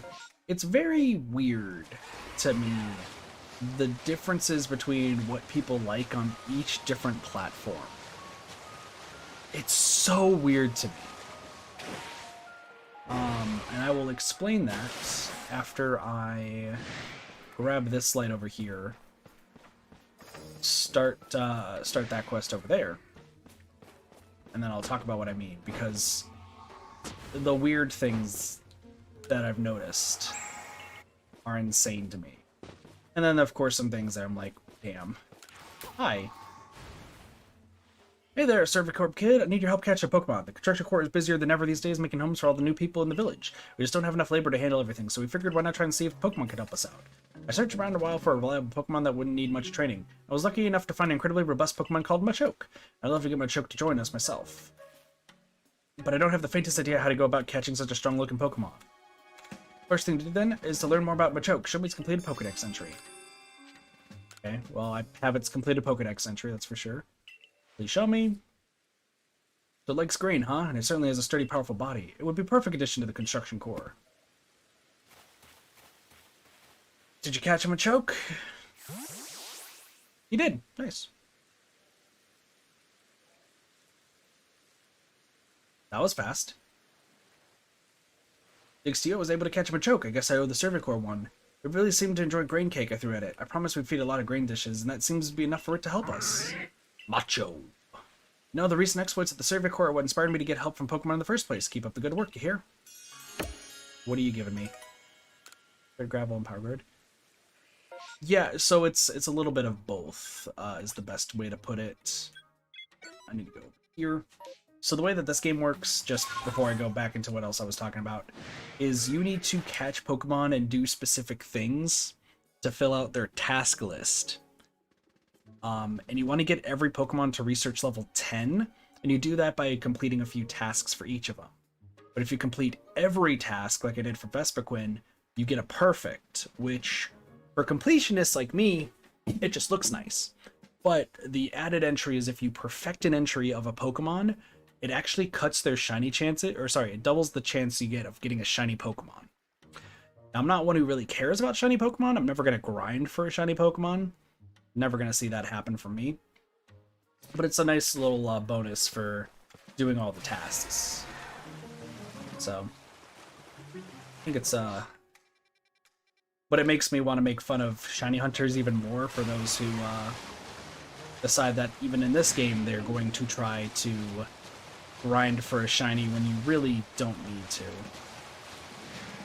Because if you're going to stream yourself grinding for a shiny, why? If it's this game, just why? But yeah, you just have to complete their entries now. And you have to catch a lot of them, and boy, there's a lot of catching Pokemon. That is for sure. Anyway, what I was saying though is the differences between TikTok, Hover, and YouTube, as well as Twitch, is astounding. So like, let me kind of run some statistics by y'all. So Hover, for those who don't know what Hover is like a Twitch clip only platform. So it's pretty much like a version of YouTube Shorts and TikTok, but it's more of like, hey, these are my Twitch clips, like, check it out. And it's mainly for Twitch streamers, which I really do enjoy. Also, these are important, and I'm gonna climb them with Sneasler. TikTok is TikTok. It's usually for the younger crowd, but I hear that they like Twitch clips, and funny enough, I can, you know, Twitch clips, that's for sure. And then YouTube Shorts, obviously, I do like a whole video of like Twitch clips and do like a whole like montage sort of thing, but I don't have the ability, so as a result, I'm just like, I'll just upload it by himself. Hello, letter N unknown. How are you doing?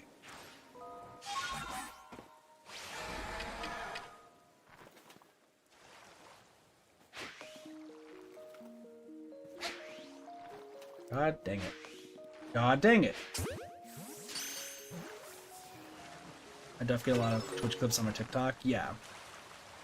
I've done it lately just because, like, I want to start expanding the channel and just getting my name out there more, because this is something that I'd like to do long term, honestly. Nothing else has appealed to me lately. Even the current job that I'm about to do, I'm gonna be honest, I'm just gonna be there for getting a paycheck, and that is it. Which is weird, because they were saying how, oh, like, if you work here, you're gonna find yourself hanging around with everybody, and, like, you know, you're not going to probably want to go home because you're going to be hanging out with your friends here so much. And I'm like, that's cool, but no, that's not me. I'm gonna be here, get a paycheck, and then I'll just kind of be on my way. Thank you. So yeah, that's a thing. Interesting. I didn't see Hisui and Growlithe at all. Interesting. I'm gonna have to look up where we can find it. You bartending? Bar backing first, and then I'm gonna be bartending is what the goal is. Because the place that hired me, which is a golf course, funny enough, they were like, you have the personality to bartend, but your inexperience worries us a little bit. Would you mind bar backing first, and then once you get menu down, then you can bartend? And I was like, you know what? I'm perfectly fine with that. So, yeah. But I've been super open about the fact that I want Twitch to be kind of like my full thing. I enjoy it a ton.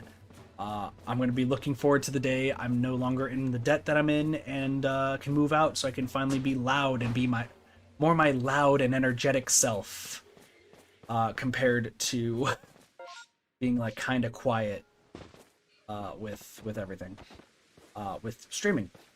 But that's why there's like the TikTok and Hover and all that sort of stuff, and that's why I'm only at job to bartend, and that's pretty much it. Or to bar back and then bartend. Yeah, also hi, Bapom. Nice to see you there. What was I saying? The difference between things for like clips. Dead by Daylight, huge on Hover, YouTube, TikTok, they don't give a shit. It's so weird to me. Because then Fall Guys, for some reason, is the biggest one I've seen so far on TikTok, and I'm like confused. That's what I wanted to say. Anyway, hello. Excuse me, have you seen a fellow from the construction corps named Yorich? No, I haven't. God, this is hopeless. Where could he have gone? Would you mind helping me track him down? I'll be waiting a little further ahead. Please come see me when you have a moment. Yes. I would like to do that quest.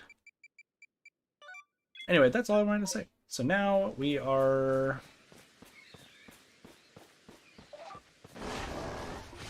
guess I'm just gonna get the Coastlands camp set up. But yeah. I don't know, working lately, like... So there's a few places I was going to work. I was going to work Chatot? I was not expecting Chatot, of all Pokemon, to be in this game. That's weird. Hi. Oh, you're here. I've been waiting. Like I said, need your help finding George from the construction corps. He and I came out here to set base camp, but then he went on of his own to go lay of the land and hasn't come back. George ought to still be somewhere nearby. If you find him, please come... Okay. Go look for Yorich. Play DVD that I found on TikTok, but I guess I like the game. Yeah, I mean, I like Dead by Daylight too. Lately, it's been kind of hellish to play. Not gonna lie. Yeah, let me just... Some of the Dead by Daylight games lately. Not the greatest. Really haven't. Are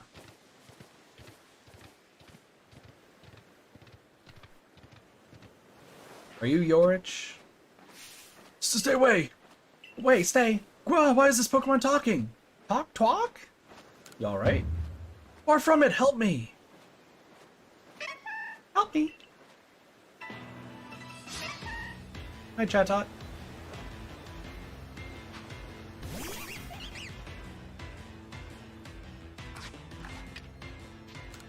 Chatot's a fun Pokemon. No, I'm down to play Elden Ring. I just think, I'm gonna be honest, I think it's super oversaturated right now. Just being completely honest, I think that there's so many people playing Elden Ring, and Elden Ring is an interesting time sink. Interesting.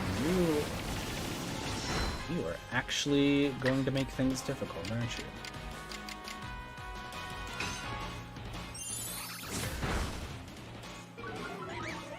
That's what I thought, Chatot.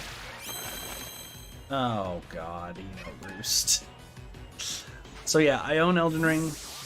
I love the Dark Souls series, don't get me wrong. I played Bloodborne, Dark Souls. I've never got a chance to really play Sekiro.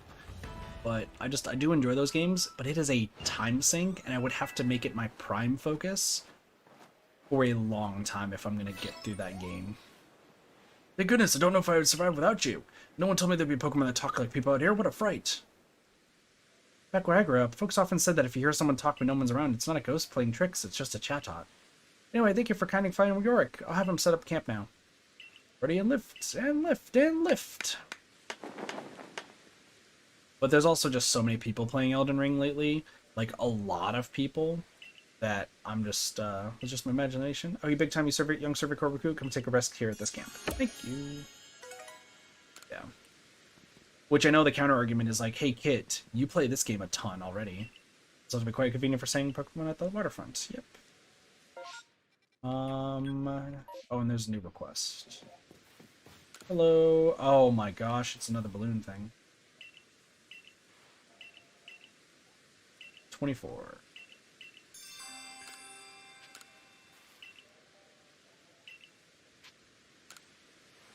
There's 40 balloons. And this is going to be a focus point real quick.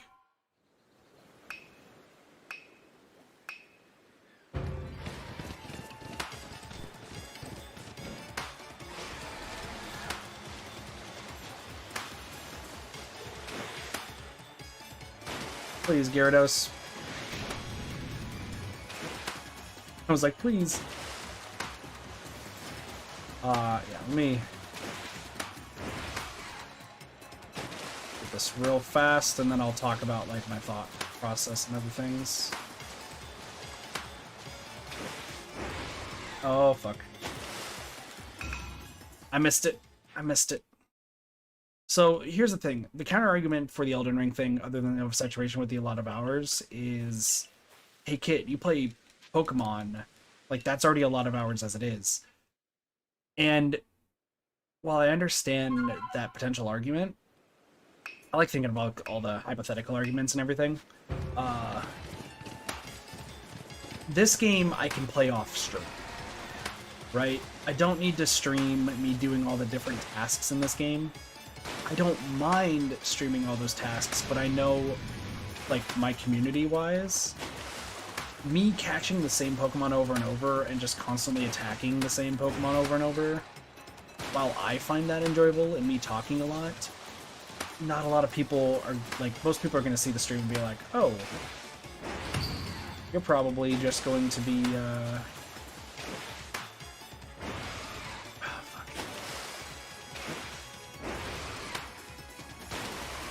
I'm gonna try that, see if this works. I think I can still get all 40.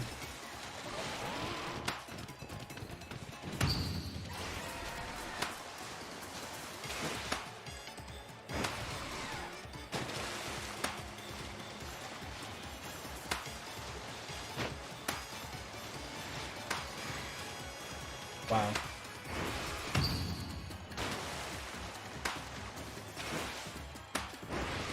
Fuck. Fuck, fuck, fuck.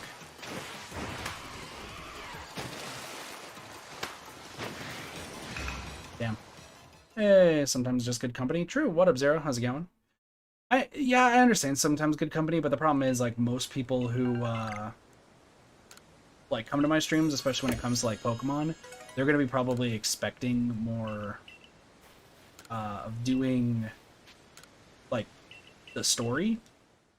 And I don't really care much about the story of this game.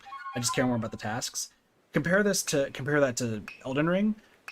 I would need to always be streaming Elden Ring if I was going to show off everything in that game. Like, there's no such thing as grinding or everything because you're always doing something in that massive of a game.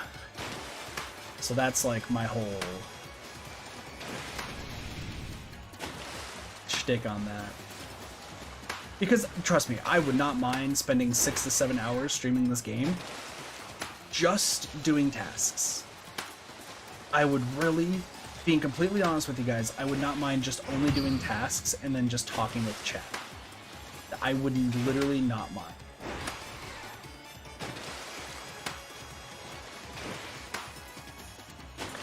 The problem is, once again, most people who see the stream would be like, oh, they're probably doing the story. I'm like, nah, bruh.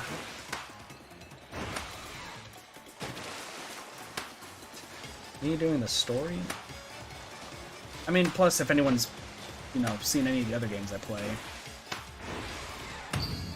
I don't focus on the story of any game at all, most of the time. I'm more into doing the side quests than anything else.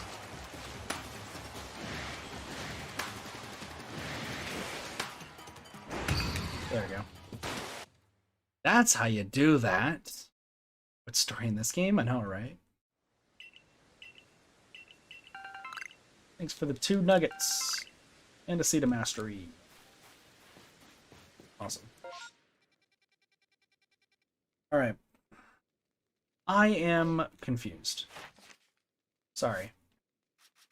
So what Pokemon... Let me pull up something here.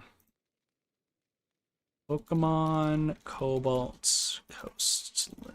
Just want to see what Pokemon are here.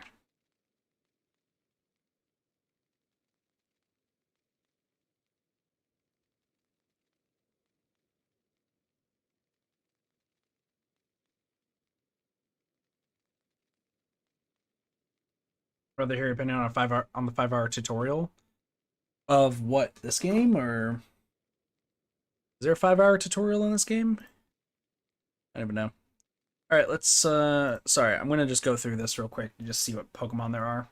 Stravius, Staraptor, Wurmple, Silcoon, Beautifly, Cascoon, Dustox, Eevee, Vaporeon, Jolteon, Flareon, Espeon, Umbreon, Leafeon, Glaceon, Sylveon, Drifloon, Weasels, Blitzel, Burmy, Wormadam, Mothim, Geodude, Graveler, Golem, Stanler, Weirdeer, Paris, Parasect, Pichu, Pikachu, Raichu, Psyduck, Golduck, Combi, Vespiquen, Apom, Abapom, Magikarp, Gyarados, Shellos, Gastrodon, Quillfish. I know how to evolve Quillfish. I have to use Barrage Bomb, Barb Barrage with Strong Style move 20 times. So I'll worry about that later. Chansey, Blissey, Tangela, Tangrowth, Krogunk, Toxicroak, Togepi, Togetic. Okay, 143. So what's after Murkrow? This one sure felt like it. Yeah, this game has like a long long tutorial, but I think it's needed, especially because it's a vastly like mechanically it's similar to say Pokemon Go, right? I would say. And it's still like similar to the core Pokemon games, but it's such a different spin that they just want to make sure you understand all of the stuff in the game just right from the get-go, because it's like you should already know that a lot of this stuff, but let us tell you the other stuff that needs to be done. You have a shiny Gyarados? Yeah, it was flying in the air. I'll show you where I caught it. Let's just talk about I'll talk about all the shinies in a moment. So let me just go through all this, by the way. So this is going to be Spheal, Celio, Walrein, which we've seen. Remoraid, Octillery, we've seen. Scorpy, Drapion, we've seen.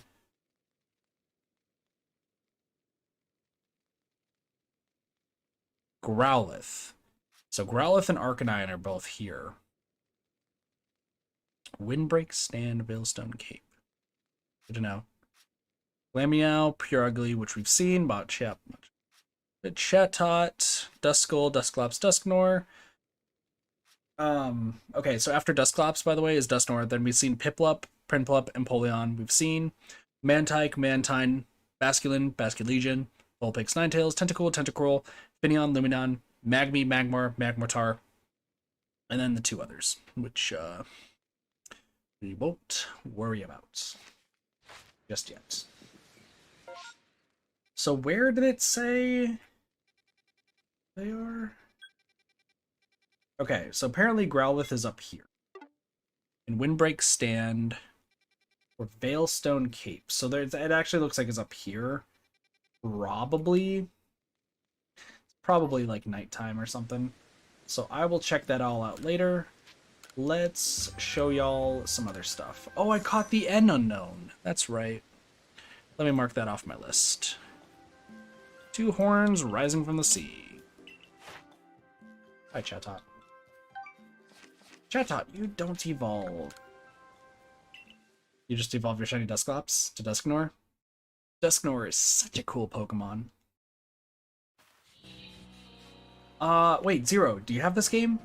Yes, you probably do. Do you have me added on Switch? Is the first question. The second question, do you have Pokemon that evolve by trading?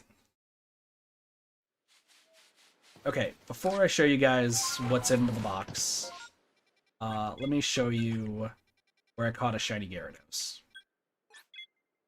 So, first stream of this game. I think it was the first stream. Yeah, first or second stream of this game. I was just going around doing tasks. And I think yeah, it's over here.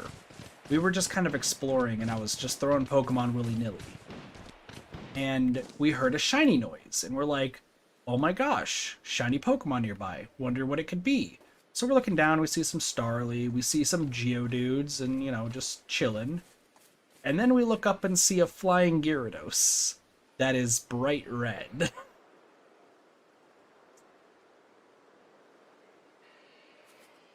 You're technically supposed to catch this Pokemon when you have a Pokemon that knows Fly. Or like these like partner Pokemon, right? These guys. Keep in mind, I don't have Fly, and I just started the game, so I only had this guy, the Weirdeer. And after finding out by standing, I think it's on that one over there, that mountain, and getting as close to the cliff as possible, you're actually able to lock onto the Gyarados and throw a Pokeball at it. And we caught it in the air. And it was pretty dope. Now, let's introduce you guys, for those who haven't seen, to, wait, could they always fly? Yeah, they could always fly, just no one really cares that they fly. Alright, let's, here's a known box. I need to, KLMN, so there goes N. Where's the chat tots? Hello, chat tots. You actually, I think, go into CC. They can do both. I don't have anyone added on my Switch. The first time I went live with it, I forgot my roommate made his account muffin. That's fine. Listen, not the worst name I've seen. My life's a lie. Alright, guys, ready for the shiny box? And the man with the most ridiculous luck in this game? That's me.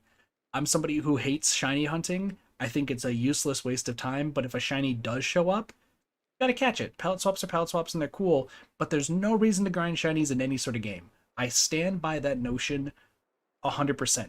And I still, by this day, and I know it's a hot take, I think streamers who decide to catch shiny Pokemon for content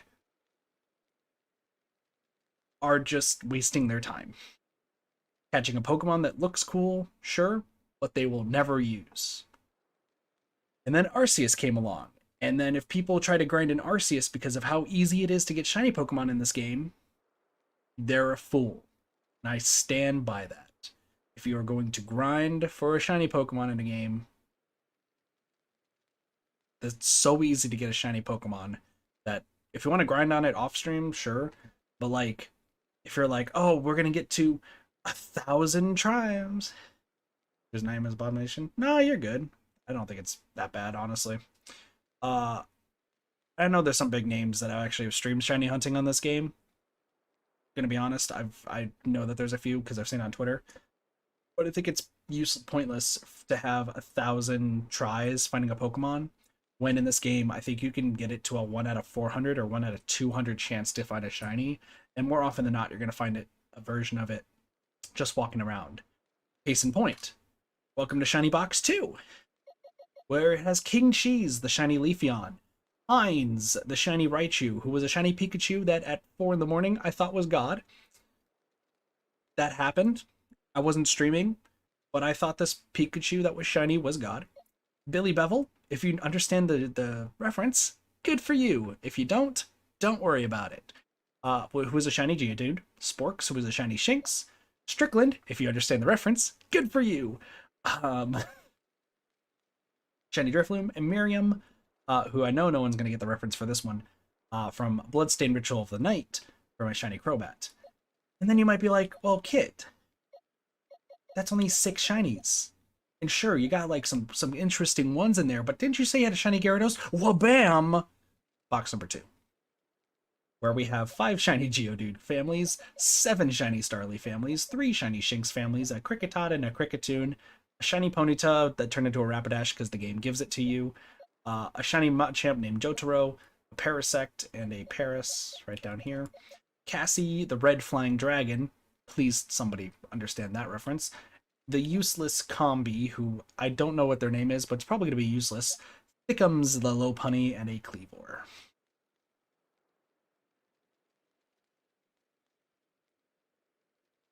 Anyone want a shiny Starly or a shiny Geodude? Anyone want a shiny Starly or Geodude? I got 7 shiny Starlies and 5 shiny Geodude. Technically 6 because Billy Bevel, but 5.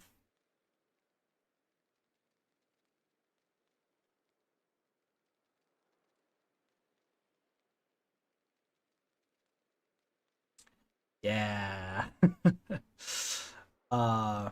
Yeah. Some of these have funny stories. We found like just randomly find like shiny Starlies and Shinxes just randomly. There's one stream, I think it was the last stream I did this game before today. We found, I think it was a shiny Paris to a shiny Drifloon within like a minute of each other. Like straight up a minute. I caught one, moved a few feet, and then caught the other. Like, was pretty insane, that's for sure. But like, if you have a shiny like Bidoof or Wurmple, I'll trade ya. I don't need 5 shiny Geodudes. I really don't. I don't need 7 shiny Starlies. I really don't. This game is very easy to catch. This is. Can you see why I'm saying that it's pointless to grind for shinies in this game? I have a box full of shinies. If I put all of them in here, that's a full box and a bit of shinies, and I'm not even halfway through this game. Just let it be known. Speaking of which, let me save.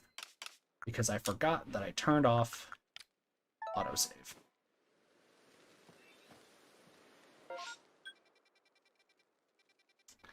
So, anybody want to trade for a shiny start?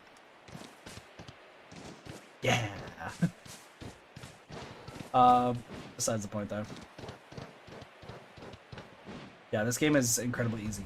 Weirdly enough though, and once again, I gotta state that in this game, when you perfect a Pokedex entry doing all the tasks, you get double the odds of getting a shiny. So like, when you perfect tasks, it's super easy. Then there's probably the shiny charm in this game, from what I understand. That can cut it in half. And there's something else that cuts it in half even further. Like, there's a lot you can do. So, yeah.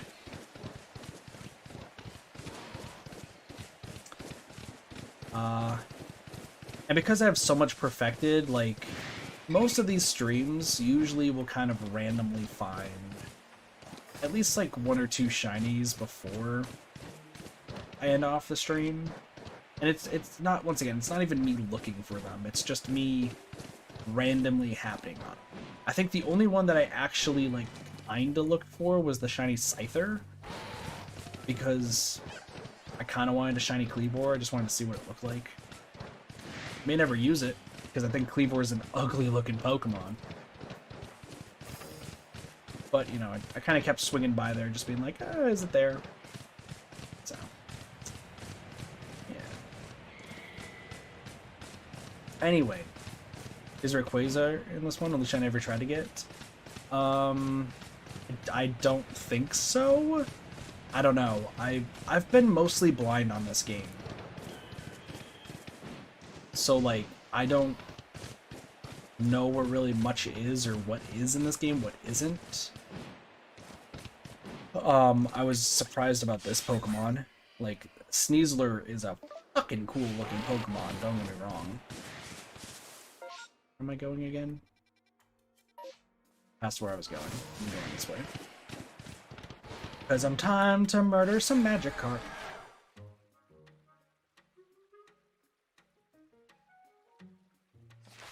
Time to murder some Magikarp. Iron Tail.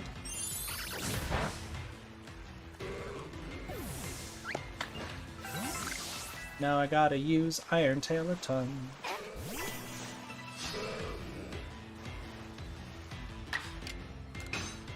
But yeah, like all my reactions for this game are completely legit, because I like to stay as blind on games as possible. I think that's something that I want to talk about actually, is my take on games and games I watch and games I play. Every game that I play on stream, if I've never played it before, I will stay as blind as humanly possible on it. And I don't even watch, like, for me, I also don't tend to watch streams of games that I know I will play eventually, but I haven't yet. That makes sense. So like,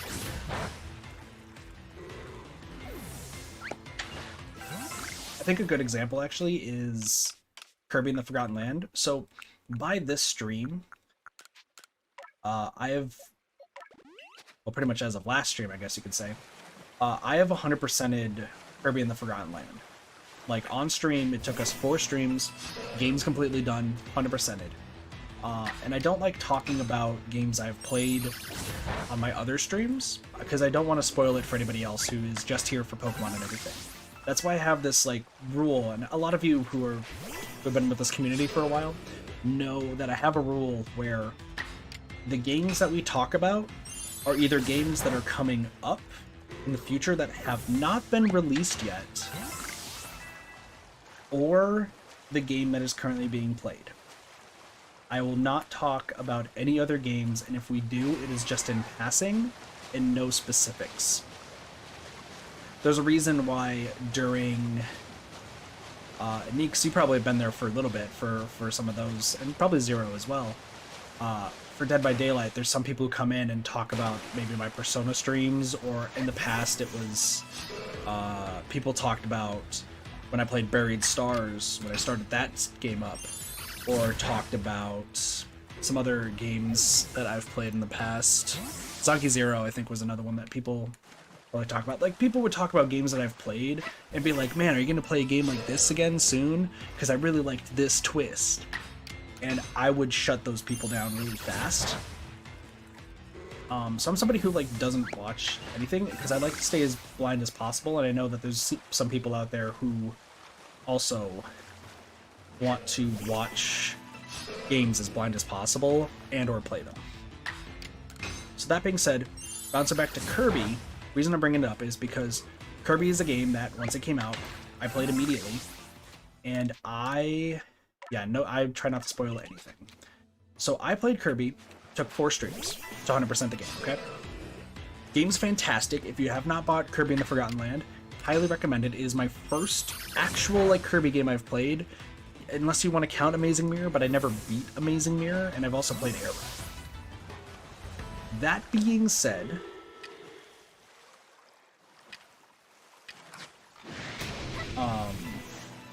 that they all get nostalgic, but I agree about respecting the playthrough. Yeah. They're like, I just want to respect, like, you know, people's playthroughs of the games and all that sort of stuff, and my own playthrough of the game. The only thing I ended up spoiling myself with Kirby and the Forgotten Land was because I was watching a speedrun that it was my mistake, where I was watching a speedrun of the game, which I thought were the main levels, but they were actually only practicing the post-game, and I got spoiled slightly on a post-game before I backed out really fast. And also during one of the Kirby streams, somebody tried to talk about Breath of the Wild, current Breath of the Wild. They talked about 2, but they also talked about current Breath of the Wild, like the one that's already out, which I shut down really fast. But I will go out of my way to make sure I don't get spoiled in any games, and there's, you know, I do my best to try to play these games non-spoiled. Which brings me to what I was going to say, and my brain is super scrambled. Apologies for the ramble. Any game that I play is going to be usually blind. And there's a reason why I have no spoilers in chat, and why I have a strict rule of, for any main story-based games, that I don't read chat whatsoever. And a good example of that was Buried Stars. A game I still have to finish. But I've had friends for years now telling me how great Buried Stars was. Came to Steam, played a little bit of it. I do want to play more of Buried Stars in the future.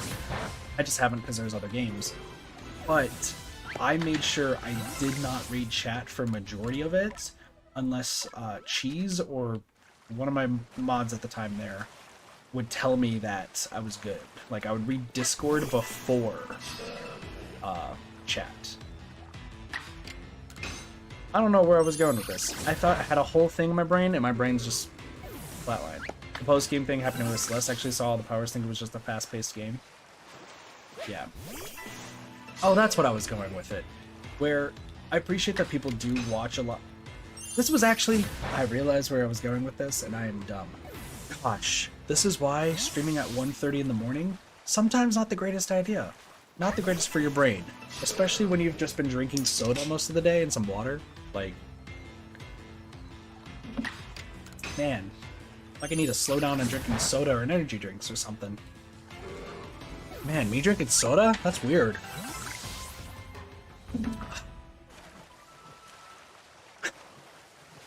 This is why I tell myself I need to stream when I'm actually awake and energetic and not half asleep.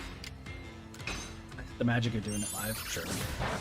Well, no, this entire conversation, funny enough, goes back to what Meek said earlier this stream about Elden Ring, because I was gonna bring it up then, and my brain right now is like, wasn't I going to talk about this already? And then I realized I forgot about it, and now I'm talking about it. So here's the full circle thing of why I was talking about this. Elden Ring. I think Elden Ring is super like oversaturated right now on Twitch. A lot of people are playing the game. A lot of people are spending copious amount of hours to do it. And I personally am somebody who believes that if you are going to play Elden Ring on stream, it's only worth it if you're going to be playing, if you're a full-time streamer. Because that game is so massive and so big and long to play that, and it's not like Pokemon where you can play it off stream and people can still be caught up because all you're doing is tasks. You pretty much have to play that game constantly on stream. But, you know, I don't also know anything about Elden Ring, and this is the little like confusion for me is I've never seen an Elden Ring stream. This is just based off of secondhand information from what I understand and what I see from Twitter and some other people saying things, but I've not been spoiled for the game. I don't know what happens in the game. I don't know anything about it, other than that it's long, it's difficult, and it's crazy. And sometimes it's worth it to like watch a stream to get an idea of what the game is that you're going to be playing if you're going to stream it yourself. But as a viewer, like, you can watch the stream and be like, oh, I'm going to play through this game eventually, so it doesn't matter if I get spoiled. But for streamers, it's a whole different feel. And that's why I don't watch Elden Ring streams, and that's why I'm probably not going to play Elden Ring for a long time, because it's going to take a long-ass time. That's where I was going with that. My brain hurts. Gosh, I'm bad at sentences.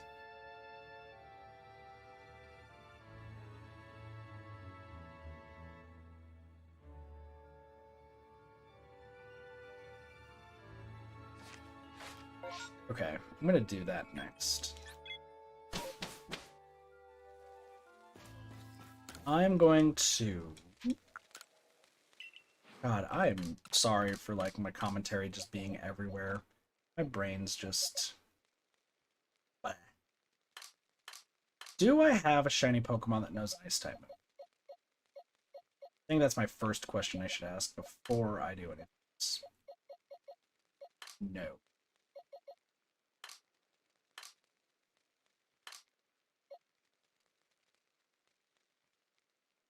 Yes, Glaceon works. Like to watch you suffer while watching my friends play Elden Ring? Well, see, like, I don't really mind too much about Elden Ring stuff, right? That's another thing, is there are people who like to watch others suffer, especially like on stream and such. But I feel like my take on that is it has to be a specific type of game to watch suffer, right? Kaizo Mario, for example. People like to watch people suffer playing Kaizo Mario. I think that's completely a fair take, honestly. But if you're watching somebody play Dead by Daylight and watching them suffer, I think that's just boring. And if you're watching somebody suffer playing Dead by Daylight, it's a lot, in my opinion, a worse stream than watching somebody play Kaizo Mario and suffering through the levels and actually getting better. Because in Elden Ring and like Kaizo Mario, you're watching them get better over time. Compare that to Dead by Daylight, where you're just pretty much watching them constantly rage. Alright.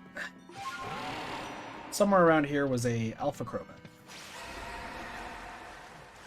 Barbush. You make them killers suffer. I don't, like, try to make the killers suffer in Dead by Daylight. I mean, I will say... Here, right now we're at the portion of the stream where... Oh, hi. I was looking for you.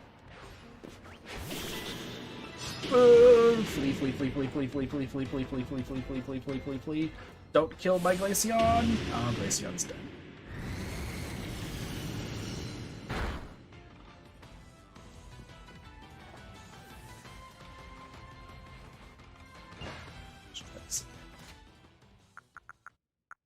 Yeah, right now we're not doing story stuff, so I'm down to talk about whatever y'all want to talk about.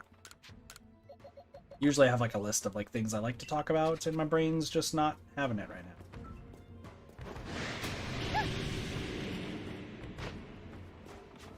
now. You had to turn. You had to turn, didn't you? Talked about mistakes are funny ground signs. That's fair. Also, yeah. Dead by Daylight was. Wait, you get her as a trainer? Yeah, no, that's a new mechanic in this game. Also, these side ups are useless. Alright, what happens if you die? You lose your bag.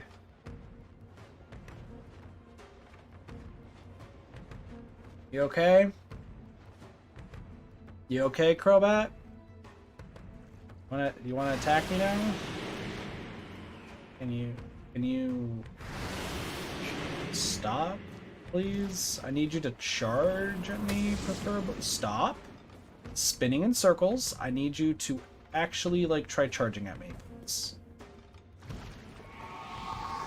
There we go. That's what we're waiting for. And it's nice when people get super hyped about a game. Like real talk. I love it when people get hyped about games. Whether it's games that, you know, they want to stream in the future or like games that I'm their head. That's the sky.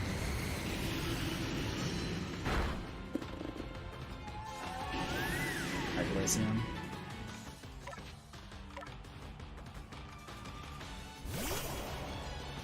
Psyduck. Alright, Psyduck, I'm going to bank on you dying.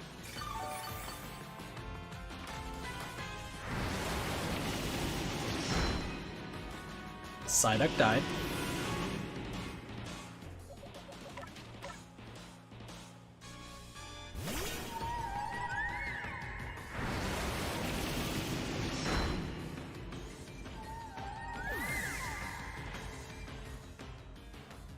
Motherfucker 2 could play at this game. Cheap tricks? Cheap tricks? Alright, I get you. I didn't want to have to do this, but you left me no choice. You left me no choice, you frickin' Crobat fuck. I know that I have a really shitty Glaceon who is not even your level, but guess what? You're still injured. And I have a Glaceon that can at least do a strong Ice Beam. Get down.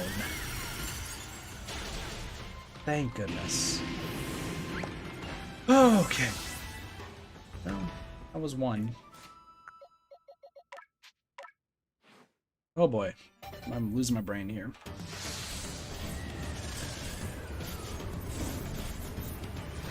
I don't even know what I was saying anymore. My brain's just fried.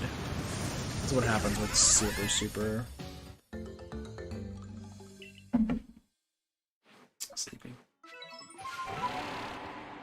So I guess going off of what you said, Zero, where like when you're happy that people like when your friends are super excited for a new game coming out, I don't think I've ever this is gonna sound weird. I don't think I've ever been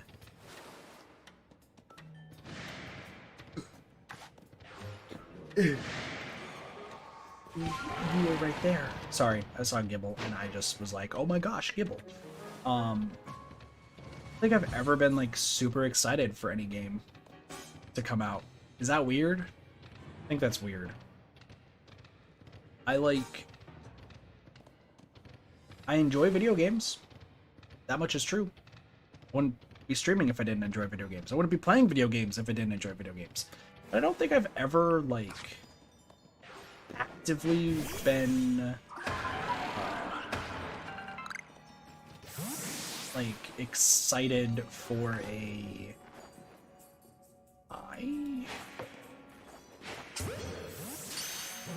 that was the letter L.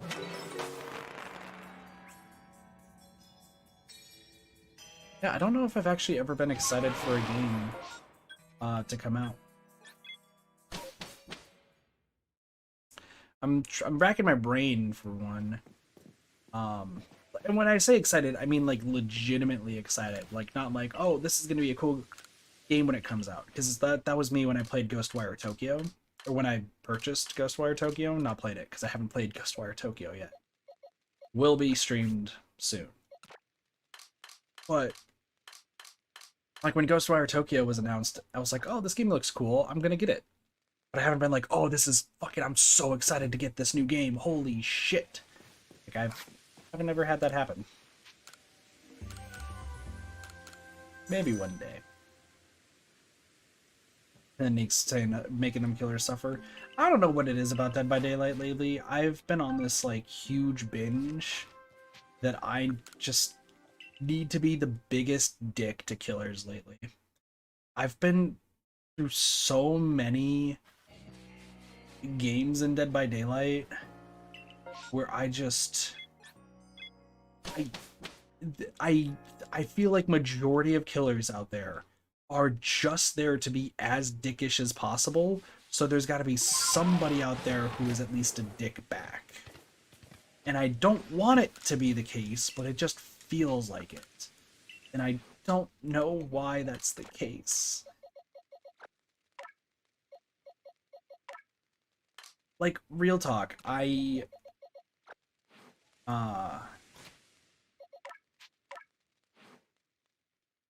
just maybe not the release of the game, but when they find cool things to use, fights, see, or limited actions feel great to share in. That's true. That's true.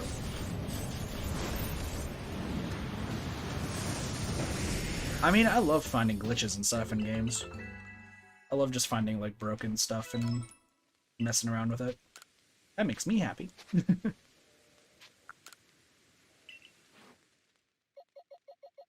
I just like finding things.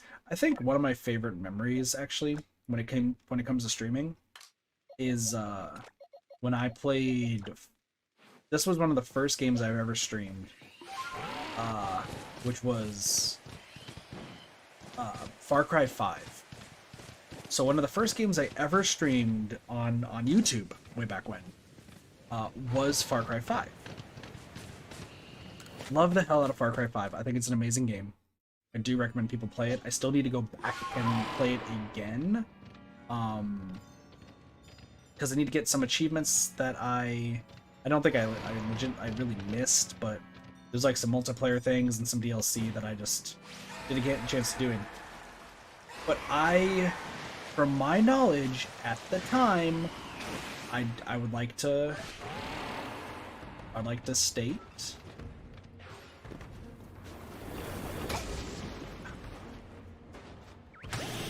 there we go. It's like that might work. Okay. Can I? No. Can I? No.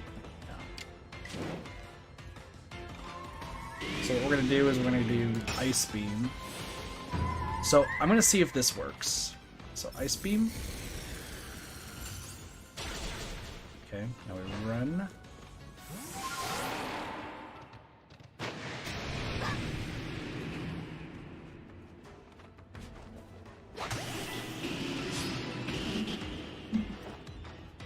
Holy crap, that worked. Screw you, Crobat. I can't believe that worked.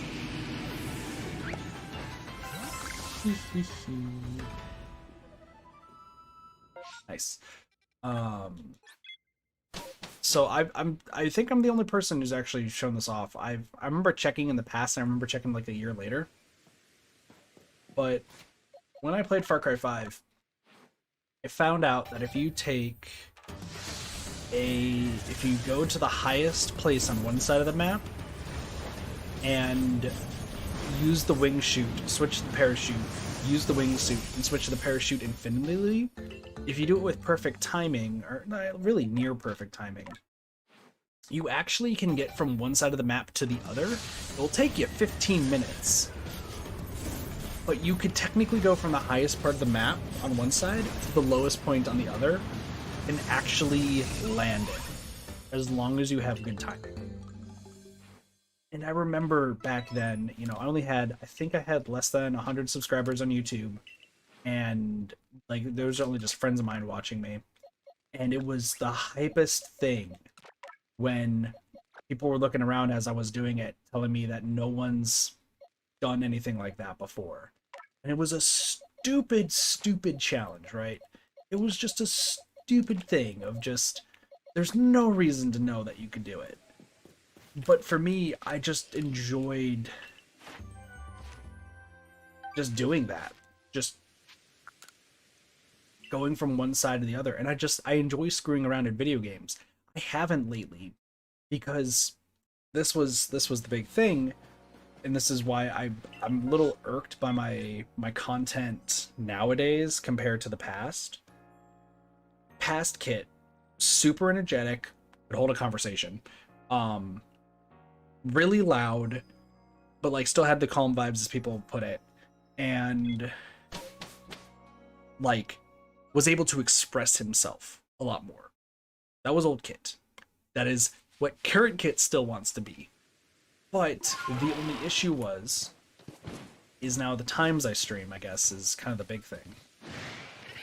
Because back then, I used to stream from 8 in the morning to about... Usually it was 8 in the morning to noon. And then I would get home and then I would play Splatoon 2, like in the dead of night. In Splatoon 2, I didn't really have to say too much and I could just be quiet. But at 8 in the morning, no one was home. I was still living with family like I do right now at the time. But since no one was home, I could be loud, I could be super happy, like, no one was home to hear me. My brothers weren't home, my parents weren't home. I could just be loud.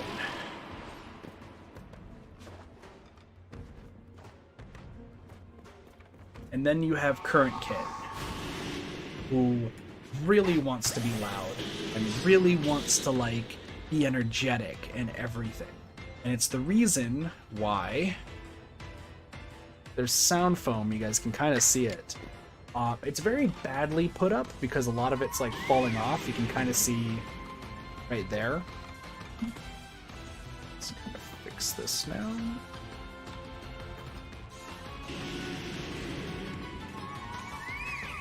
In fact, actually, I think this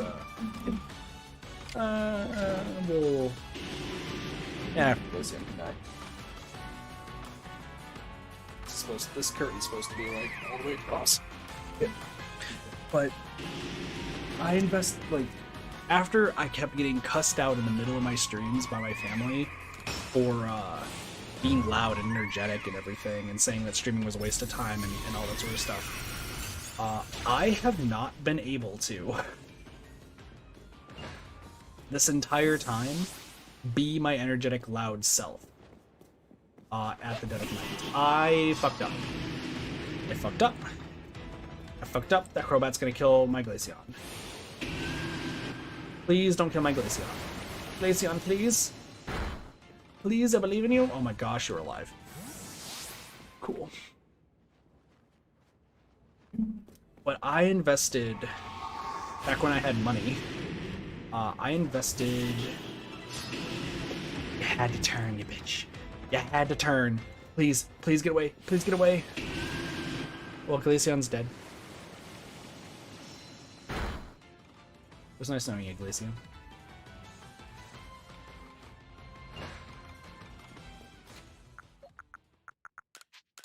I remember I invested a few... like... So... This is something I've needed help with for so long, is trying to figure out how to soundproof this room. This room that I am in, I've been trying to soundproof for a long time.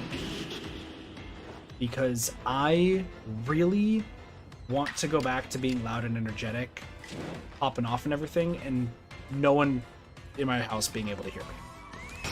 It was great when I moved out for a little bit, For those who remember that era of YouTube.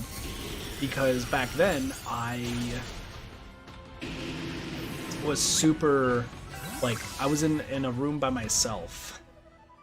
And there was nothing, like, I needed to really worry about. Also, I think that's it for Ice-type moves. Sorry. Let me just double check here. Yes, that's it for Ice-type moves, so I can switch to something else. Maybe check Mujutsu in Reddit form, especially drummers. See, because I had a friend help me out with it in the past, Zero. That was the key. I had a friend help me out in the past who recommended sound foam and sound curtains. So right now my setup, and this for some people will probably sound hilarious, but like this is just what I have set up. I have sound foam on a wall to my right. It is a 5x5 square, but none of it is staying up. And what I mean by that is some of it's actually falling off the wall because what my friend told me to do is use like little poster strips and use mod paste or something like that. Mod mast. I don't remember what it's called. It's like some like paste of some kind. To use that and stick it to the back of the sound foam and then use the sticky part of the poster strips on the wall. And that is how it's set up right now. But it doesn't stick to the wall properly. So another thing I found was, oh, what if you need to get like a whole bunch of like this adhesive, stick it to cardboard, and then use the poster strips to stick to the walls. Now I thought that would work, but keep in mind, they're currently falling off of here, and I think it's because it's not sticking to the wall, but I could be wrong in that sense. Regardless,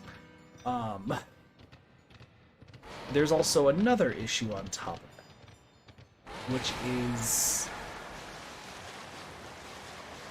where my desk and everything is located. It's in the room it's working. True, but the problem is, like, and this is something that I feel like annoys a lot of people, I sound like I'm, like, whispering a lot of the time, and people, I'd rather be, like, louder myself. That's kind of the goal, but... Alright, ominous with me. So are you actually going to be able to kill Billy Bevel? You're not. Which means I can use Rock Slide again. Cool. But to say what I have right now is I have sound foam up, but my family still hears me. But that's because, so to kind of explain this room real quick. I'm facing kind of like a window, like outdoor sort of area, but like, it's just like kind of like a blank wall, but it has windows in it. There's some sound foam up here, but it is fallen over for the most part. So there's really not much there. There's sound foam to my right, and that is one of my other brother's rooms, Word. He, from what I understand, can hardly hear me. Which is cool, because that's the room that the sound foam is on, so it's doing its job for, like, Word. Even though it's, like, falling down, he doesn't seem to be able to hear me too much. So, cool. Behind me is this curtain. The curtain that I mess with and everything. This is from what I understand, an officially licensed sound curtain. It's supposed to do something similar to like sound foam, but it's a curtain to like kind of mask it and block it in. And then on top of that, I would show you behind, but it's honestly a mess back there, and I'm cleaning. I'm in the process of cleaning and reorganizing. There is my door, my front door. Camera, are you okay? Camera, focus. I was like, camera, please focus. Behind this curtain is the door to my room. Okay?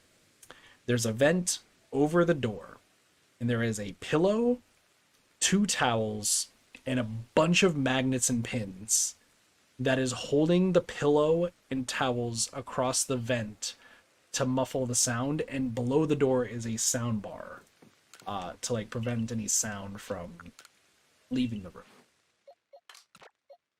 So my assumption, right, at that point would be, oh, well, it seems like Kit pretty much like you know, it's not like a perfect soundproofing of the room, but it's like it should be enough. It should mute it, right?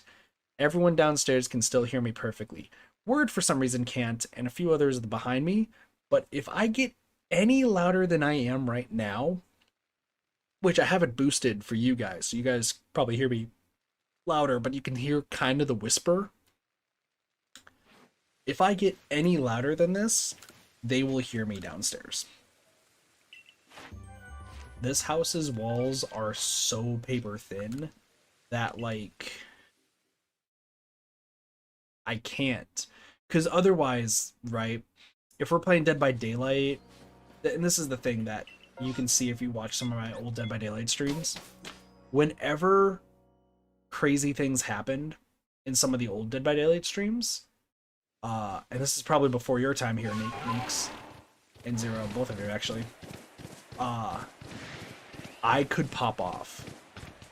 Like, if I avoid a killer, I'd be like, oh my god, let's go! Let's fucking... Like, being really, really loud. Because that is who I want to be. And that is me, generally. I'm an introvert for the most part, but I like to be loud when, like, something cool happens. And there's a stark contrast from the time I started doing Dead by Daylight streams to when I moved house. And when I moved house, since I lived in kind of a side room, because I lived in that side room, I actually...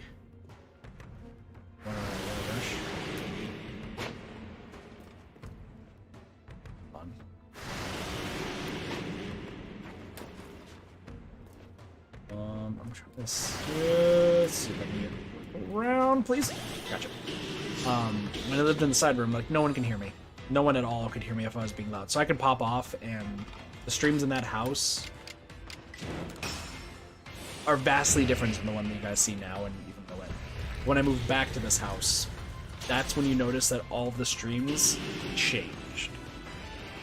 And I do legitimately mean all of the streams. I had to become quieter. There'd be streams where I would be loud and pop off, and then the stream would abruptly cut. And yes, that is actually a thing that's happened.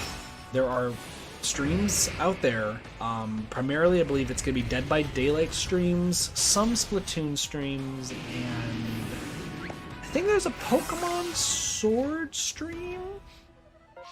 Don't quote me on that one. There's another, like, smaller game where something cool happened, it popped off, and then I turned around, and then the stream went to a be right back screen, and then I got on the mic, said, gotta go, sorry, ended the stream, and I proceeded to get cussed out for like an hour for being loud.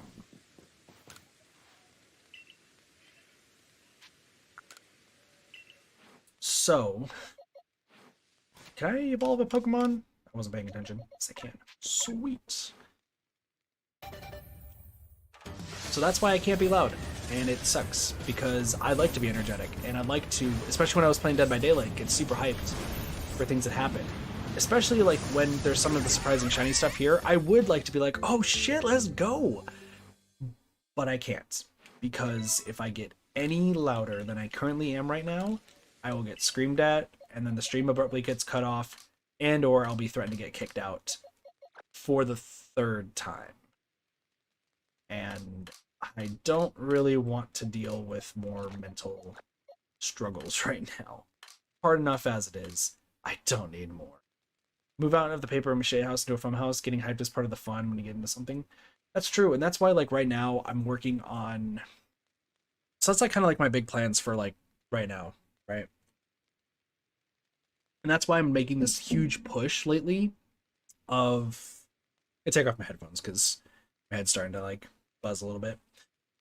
That's why I'm doing this big push right now of trying to get the channel out there more and starting to grow more as a streamer and starting to connect with people more, because there's that thing of networking, right? But to me, it's not about, you know, there was this whole thing that I saw on Twitter of like, man, some people think rating sucks and networking sucks because you're trying to be a fake friend to people just to get their views and their viewers and such. Which it was not my take on that a while back. The reason I don't raid people is because I'm really bad at connecting with people, and sometimes like I'm just really bad at connecting with people. If I'm being honest, I'm really really bad at it. But I was talking to, might have been Vel, might have been somebody else. I was talking to somebody, one of the streamers that I know, who was essentially saying, "Listen, like, you need to come out of your comfort zone." And you like, they pretty much put it to me flat, like, you are honestly just a loner living in your parents' house. You know, you're trying to move out, but you're in debt. I don't think it was Val. Now that I think about this, I think it was somebody else. It might have been Neko. But somebody said, listen, you're a loner, you're an introvert, you like pretty much shut away a lot of your former friends on streaming because of issues of jealousy and everything, which I've been super open about and I've apologized for because I like comparing myself to others a lot and it sucks, but I'm always worried because of previous things that have happened to me that if people are doing better than me that they will rub it in my face. I know that's not a common thing, but unfortunately it's been a common thing that's happened to me. So when people do a lot better and like take off, my first reaction is nice knowing ya, enjoy how your success and everything. I'll just do my own thing quietly. So I'm bad at making friends and I'm bad at keeping friends. I'm learning. But the person just pretty much spelled it out for me like, you need to actively try to get yourself out there, not even just for stream base, but just to make more friends. And, you know, I don't know where I was going with this. Brain flatlined hard.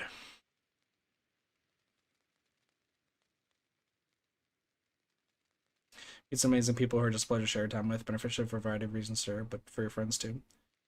Oh, I remember where I was going with this. There's somebody's stream that they were talking about on Twitter saying that they just had a hard time making friends and because they always felt that they were going to be used by them. And that's the same thing that I thought with me because YouTube wise, I remember there's some smaller content creators who would try to befriend me and then cut me off after they've seen some expected growth. Uh, which I always blamed myself and I said I was the one when reality, well, it probably was partially me. It was mainly them taking advantage of me because I was bigger at the time. And as a result, it's made me very scared of rating people or befriending other people because I feel like not only am I going to get used, but I don't want to make it feel like I'm using them, even though I've made it very clear that I want to do streaming full time because it's one of the things I feel like I'm really good at. It's something I'm confident with, something I really enjoy, and you know, nothing lately I've been done that's work wise I feel too particularly confident with. In fact, my old job just texted me asking how Washington is. I wish I could tell them in Washington right now, living somewhere else that's not my parents' house. But I can't because that plan fell through because I'm broke as fuck. So, I just want to be able to pay bills doing something I like. I think that's what it comes down to for me. That's why I want to do streaming full time. Is not to get big or to like be this rich and famous person. I just want to do something where I can pay bills and have fun with it. And I think for me, that's streaming.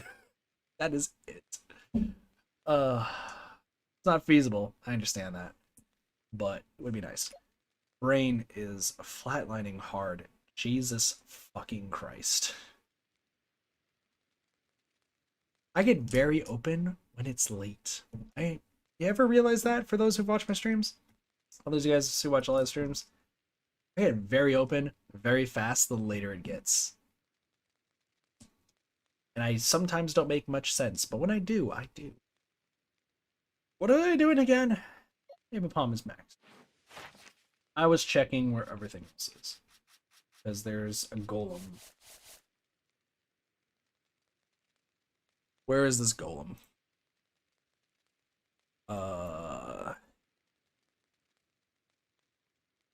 Coronet. Coronet. Just want to see. Boulder Roller Ruby. Sorry, I need to... Okay, where is that place? Okay. Sorry, we're gonna go try to find the golem. Which apparently the golem is right.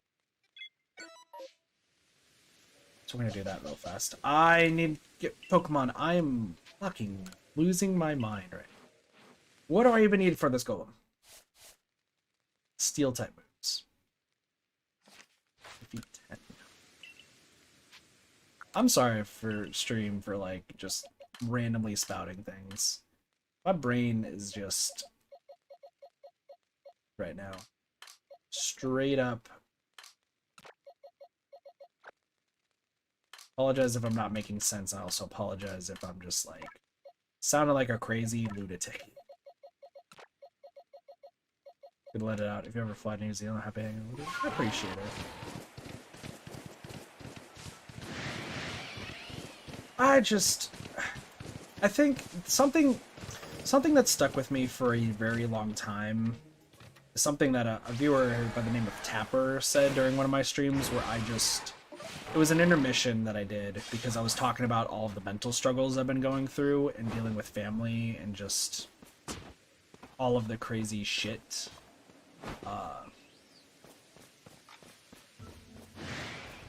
And it's really stuck with me for a long thing. I guess this will be like the first stream where it's actually like on a VOD compared to just an intermission.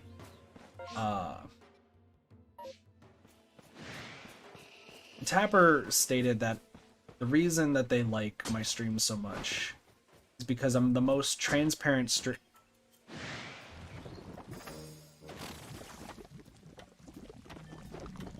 I did not know I could stop being glued to the tree. Sneasler. Jesus. That... Okay. That was weird. Tapper stated that they enjoyed me as a streamer, not because of like the content I produce or anything, but because I'm the most open and transparent streamer that they've ever met, to the point that they feel like they can relate to me. But Tapper specifically said that I was just super transparent, but somebody piggybacked off of it. I want to say it was War? Might have been War. Somebody piggybacked off of it. I'm not going to stick words in people's names and such. But one person piggybacked and said that I was relatable, and like the fact that I'm open to talk about things that are going through my brain, like they felt like they could actually fully relate to what was going on in my brain, and made me really happy, not gonna lie, to hear that. There is no golem over here. I need to look for a golem. But like what Tapper originally stated, though, has stuck with me, that I'm the most transparent person. And I like being transparent because I want to let people know like what my plans are and just what I want to do. You know, I've actively talked about the fact that I want to, one, get out of the debt that I definitely put myself in when I moved out and covered for everyone's expenses when shit was hitting the fan. Like I want to, there you are. I want to make my streams bigger and better, and I want to make my streams a better place for people to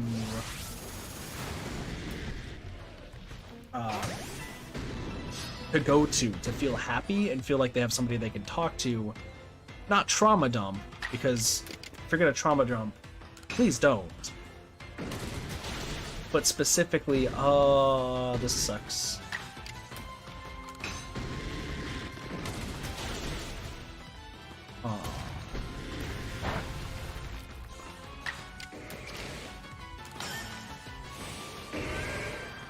I just noticed that this fight might be bad.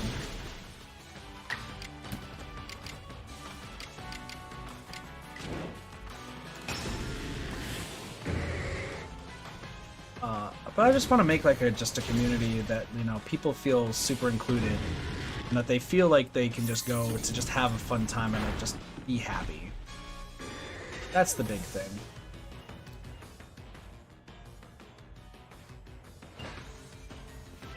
Side note, that golem scares me.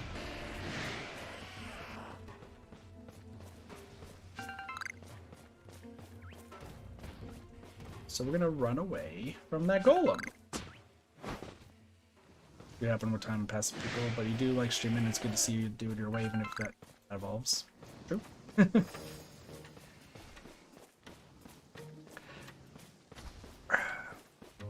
I will say though, like one thing that has frustrated me with my streaming lately has been my inability to focus and I wouldn't say keep on topic, but more so like my inability to properly commentate, if that makes sense. I'm gonna go worry about that golem different day, by the way, because that golem scares me.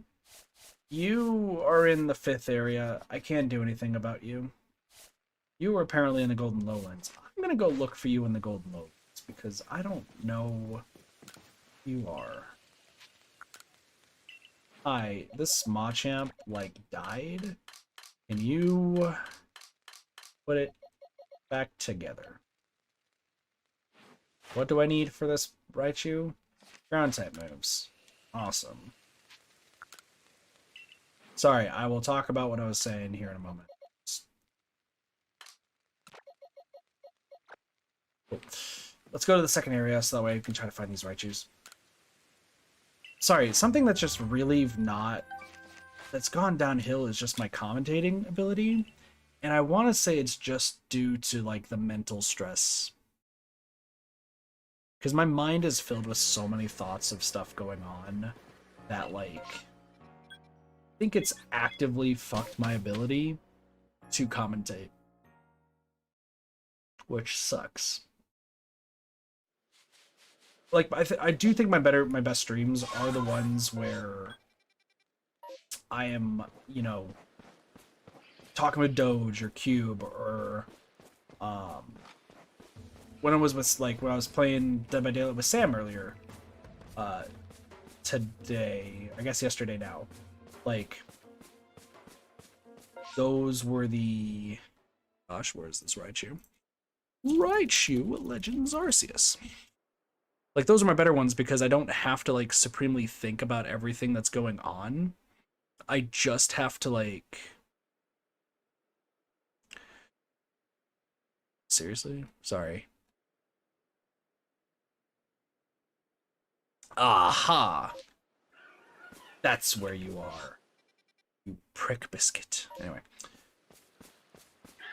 That makes sense about what I'm about to find. Sorry, commentation abilities.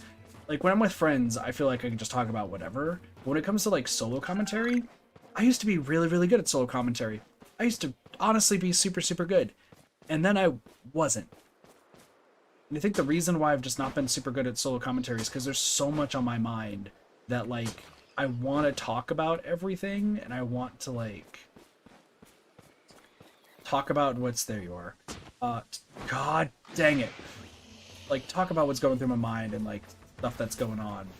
But there's so much stuff in my mind that I can't keep track of any conversations that I've had. That's what I'm trying to get at.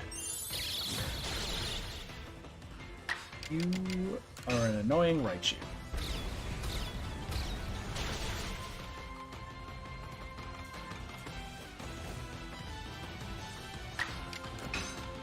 So now I know where to fight this Raichu over and over again. That makes this easy.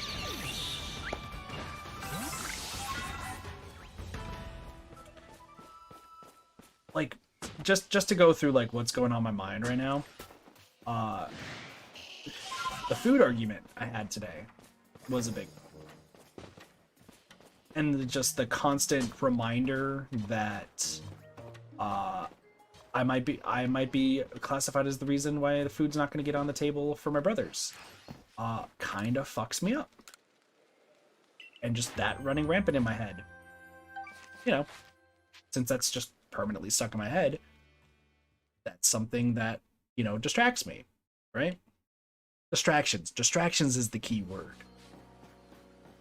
And I'd like to, like, I've honestly considered going to a doctor just to, like, see if I can take something that just clears my thought of, like, anything, so that way I can focus on one thing at a time. Maybe I have some sort of disorder. Who knows at this rate? But there's so much that goes through my mind at any given point that it's hard for me to stay focused on one singular topic. Which sucks, because I like talking about topics to completion, and I don't like leaving a topic half-assed. Because there have been some streams I've done where some people are like,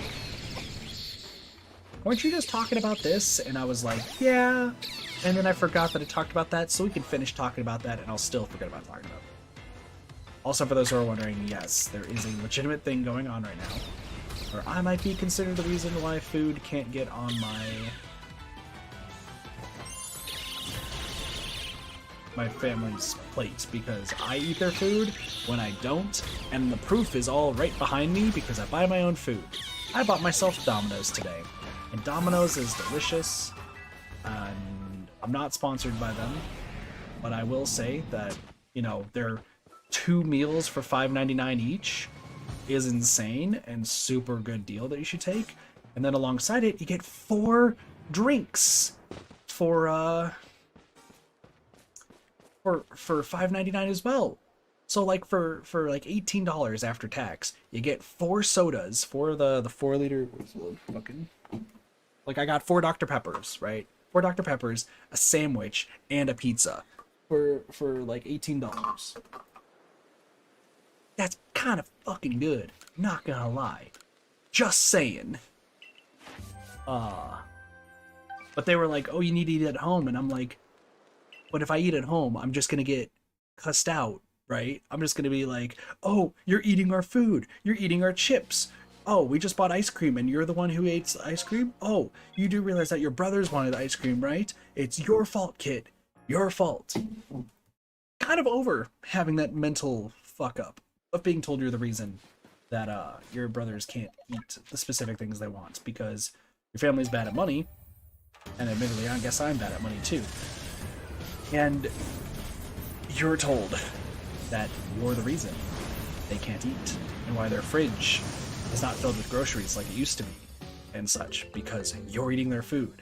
When, fun fact, since I was told that a month ago, I haven't eaten any of their food. Everything that is here, also the reason why I say it's here is because there's garbage here, in garbage bags. Why? Because going downstairs is fucking terrifying. If I bring dirty clothes or garbage downstairs, I get cussed at. So my room is filled to the brim. Not really filled to the brim. There's space, obviously. But, like, usually I don't get to go do garbage or laundry until, like, midnight. And if I do laundry at midnight, I get cussed at, which makes sense. But garbage, I have to go sneak downstairs at midnight, go through the back door, make sure I don't disturb any of the dogs, because one of the dogs likes to sleep outside. Make sure I don't disturb him, otherwise he's going to start barking. Sneak outside, dump it in the trash can, close the lid carefully, sneak back without waking the dog so the dog doesn't bark at midnight, come back up to my room. So, that's fun. Are we talking about your gameplay commentary? Because this is great, to be honest. I'm glad you guys enjoy it. I just get worried for, like also new people coming in to see the streams, too. Because once again, like I said, I want to grow the streams and I want to be able to reach more people and, you know, get more people to follow and everything too, so we can hopefully do bigger and better things in the future.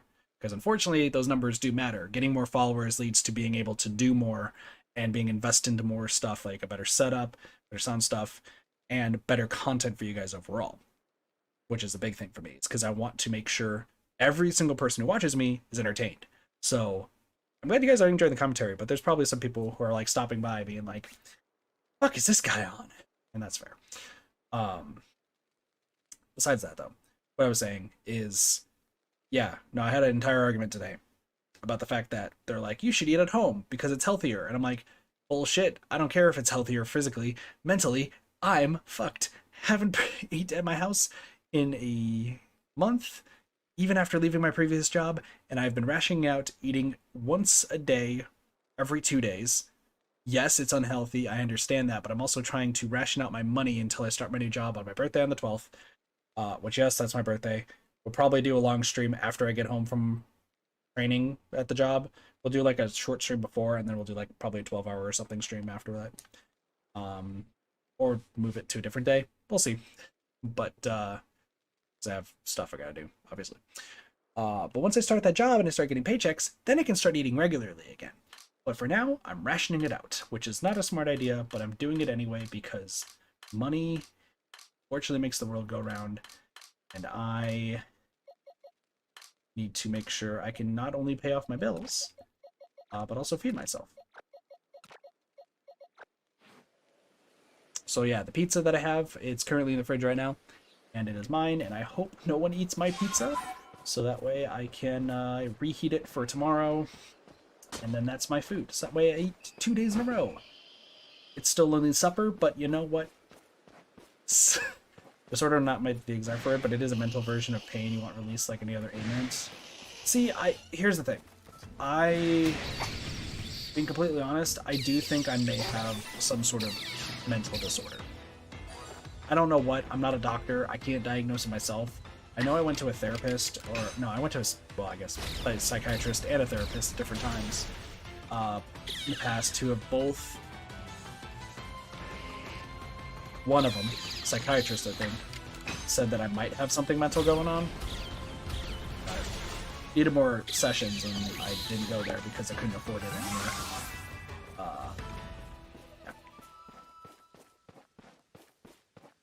Which, you know, there's supposed to be health insurance and all that sort of stuff, and since I turned 26 on the 12th, I'm no longer on my parents' health insurance, which I never really used anyway because I never wanted to feel like I was taking advantage of them, so I've never used their health insurance once in my entire life. I have to go get my own, even though I don't think it's really a point to it right now. Brain. Hello! E, how's it going? Welcome to the stream. How's it going? Hey, thank you so much for the follow, by the way, E. Is it Aegis? Hope I said your name right.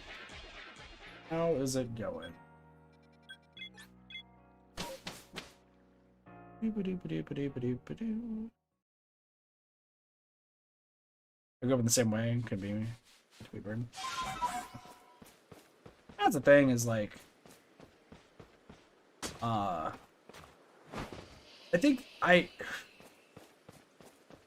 what is the thing, what is the disorder that is less, let me try to use the proper wording here.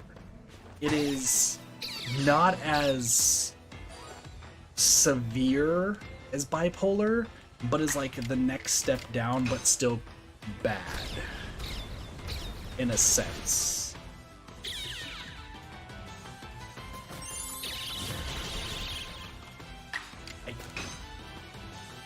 Don't remember what it's called, but because my mom has the bipolar disorder, she's actually been fully diagnosed with it. That has actually been an actual thing. She's been fully diagnosed with it, and she's had it for years, which explains her mood swings. If you live with somebody who has bipolar disorder, let me tell you, it's a little rough, because at the drop of a pin, cyclothymic? I don't think so. Let me just see. I mean, yeah, that is part. That is. I think there's another word for it that I don't know if anyone knows. There is cyclothymia. That is one, but there's like a broader phrase. Well, we can go with that too.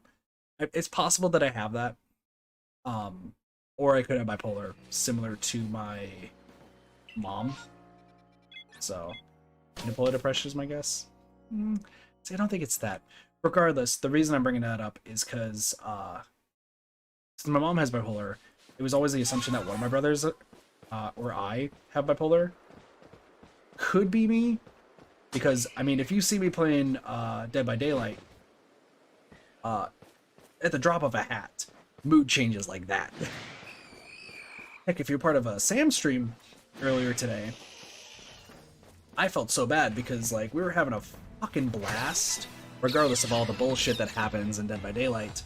I went from super happy, energetic to, being completely honest, piss poor sad in the drop of a hat.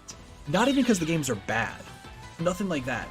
I just went from like, oh, I'm having fun with my friends, Cheese is playing, Sam, myself, and then one of Sam's viewers, we're all playing, having a good time.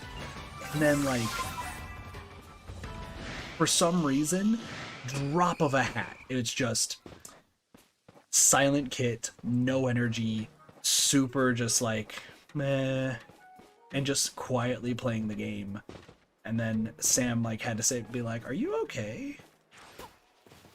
Hey, what up, Boppet? How's it going? This explains the KOS days. Probably. Probably does. How have you been, by the way? What have you been up to? I feel like it's when you finish a game and get into a chat-in game. Well, that's also because killers piss me off most of the time. But I'm talking about this, and I think Boppet, who is Ryger, by the way, in case no one knows who Boppet is.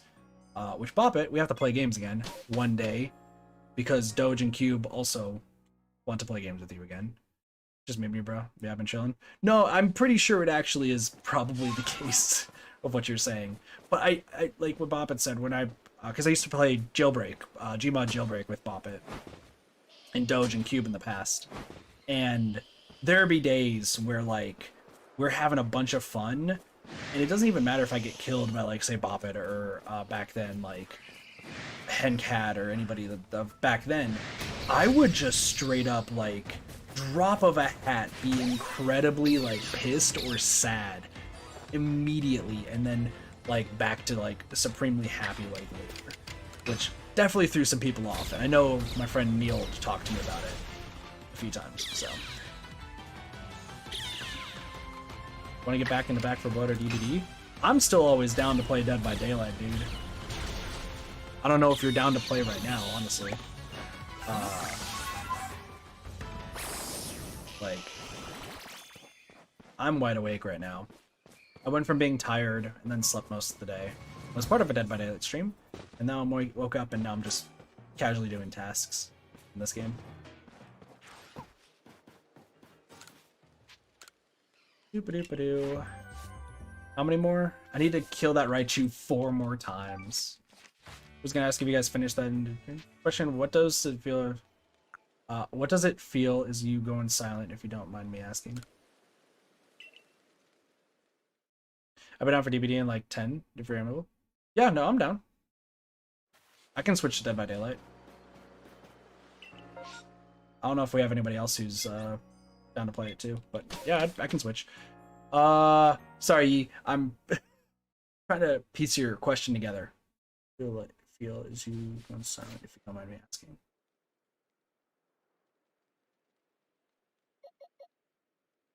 Are you just to clarify, are you asking what does it feel, or how do I feel when I go silent?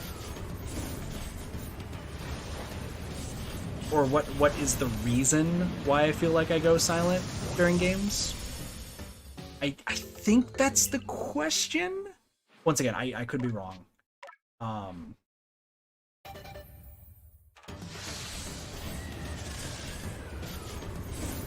Because I guess to answer both, like, it's a weird.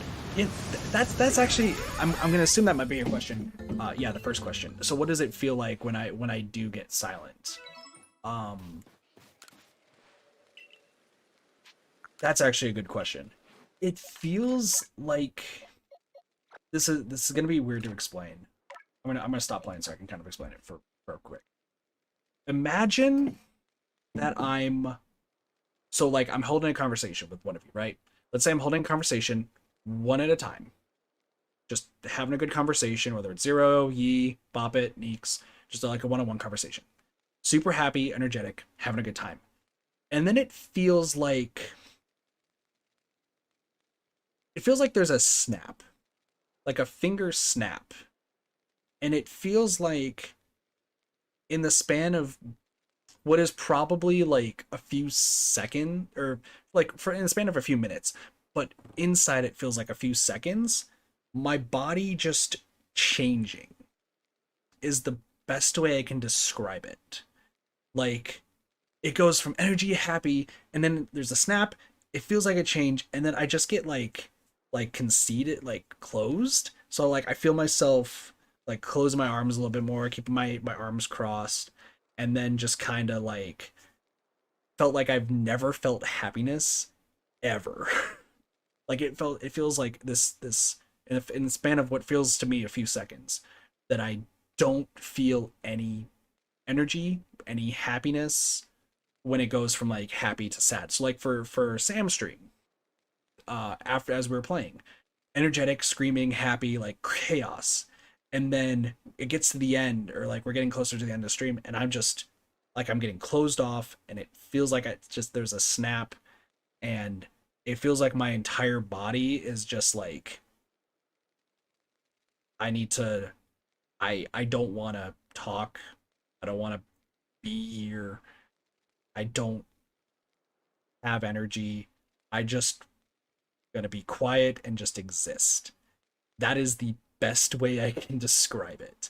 It is the weirdest fucking feeling. Let me tell you. And it has happened on streams before. There is a few Dead by Daylight streams where it has happened. Just sporadically. And I'm not talking about like the extreme anger sort of stuff. But like there's been times where like I'll just kind of forget that I'm streaming. There is one. What is the one? There's a stream of a game that I did that I stopped. Zonky Zero. There was a Zonky Zero stream where I think I ended off the stream early, halfway into the playthrough, where I was enjoying the crap out of the game, and I remember feeling the snap and feeling just incredibly drained and like I wanted to cry for a long period of time. But I can't physically cry, and that's a different story for a different day. But I remember in the middle of that stream, I want to say, I'm pretty sure it's Anki Zero, where I was having so much fun. And then the snap happened, and I just, everything in my body just was like, I was like, I'm sorry guys, something came up. I said something along those lines, like, hey, something came up. And then I just like, I looked so defeated. I was on Facecam. Looked so defeated. And I was just like, sorry, I have to end out the stream. I'll talk to you guys later. Abruptly ended, and then just went to sleep and just tried to sleep it off.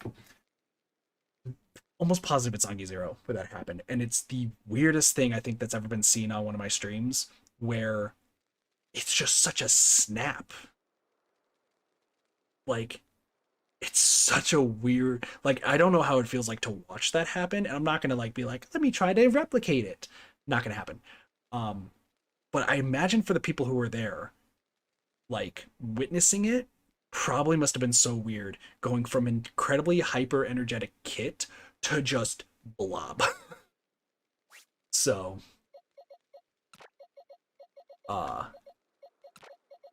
yeah, that's. I hope that answers your question, Yi. I know that was like a little bit of a long explanation, but that's legitimately what it is. You got 5 shinies from Starly line? Yo. Yeah. No problem. No problem. A mental emergency is still an emergency? True, but it's just so sporadic. Which is weird because like I don't usually, it doesn't usually happen on streams. That's for sure. But there's been times where it has, and it's just so weird. Also, yeah, this game is getting shinies in this game, super easy. I still have funny themed decks in BFB. Didn't play it since finishing Nightmare because it was taxing funny teammates, but I still think it's a fun game. So to go back to Neeks' question, I'm sorry, Neeks, we kind of got off topic. Back for Blood. So I played it with Boppet, Doge, and Cube, and then I played it with Boppet's group as well. For Blood's a really fun game, really, really enjoyable. I do want to finish it and play. God dang it, Sneasler.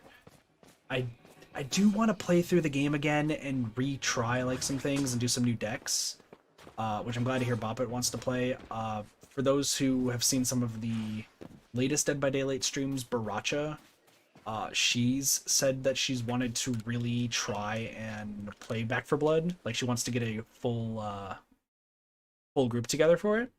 So hopefully Back for Blood streams will be coming back. It's just Doge and Cube have both been really, really busy, and I was under the impression Boppet's been busy. So I was like, I guess I'm just gonna hold off on playing the game. Lost a shiny Togepi this morning. Dang. Sorry.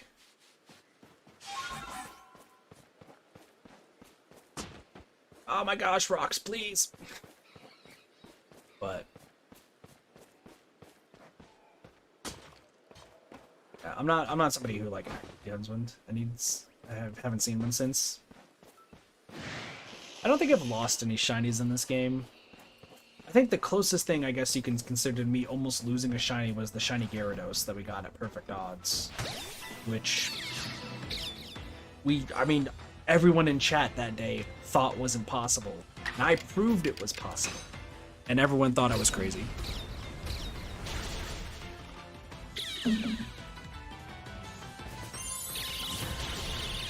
I thought I was crazy for making sure it would happen.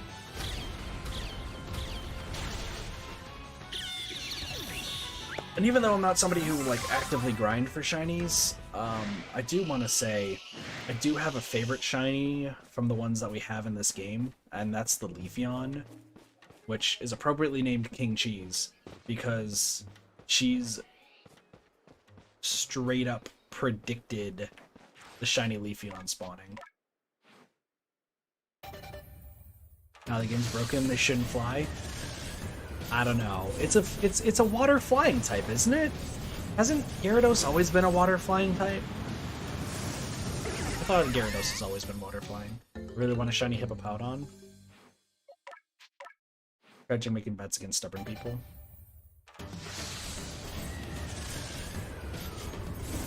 Listen, if you think it can't be done, I will find a way to make it happen. Heck, there was a clip that I was considering posting to all the socials and everything that I have, where we found in Cyberpunk 2077, people were saying that there was like only one place to get under the map, and I found a building in the middle of the game, like middle of the actual map. There's a legitimate building that you just could walk through and you just fall under the map. And I just happened to find it. Because I was looking. Oh, they are flying? I was like, I'm pretty sure Gyarados has been water flying this entire time. Correct me if I'm wrong, because it's been years since I've played Pokemon Red and Blue. In Pokemon Red and Blue and Yellow, were Pokemon just one type?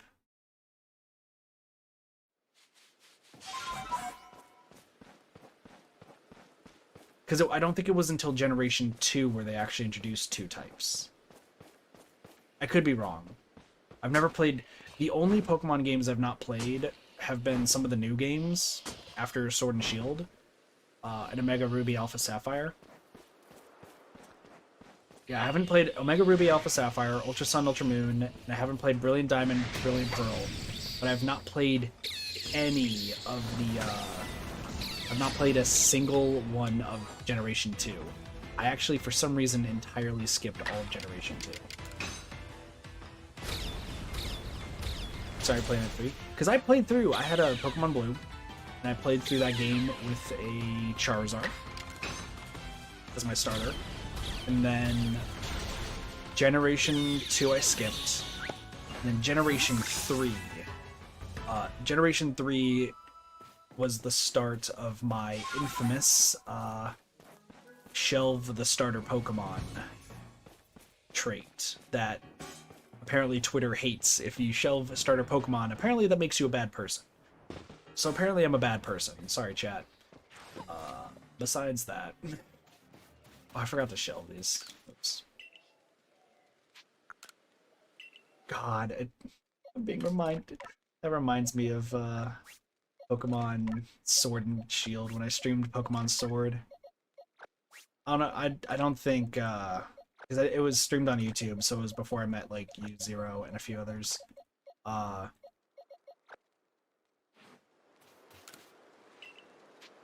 chose a random starter and then shelved it immediately, and no one at the time knew that I shelved my starter and switched to something else. So as soon as I caught a Wooloo, I shelved, I think I started with the monkey, I think I started with a monkey. I don't remember. Grookey? Is that what it's called? A Grookey. Yeah? Yeah. Shelved it, put it in the box, got a Wooloo, started the game with a Wooloo. Fucking chat went ballistic. Chat was like, what? You shelve your starter? I was like, yeah, I'm going through the game with a double. Like, that's my Pokemon. I'll find 5 other Pokemon somewhere, but this Wooloo is gonna be my friend for the entire game. Screw the Grookey. Chat was pissed for the rest of that stream. It was funny.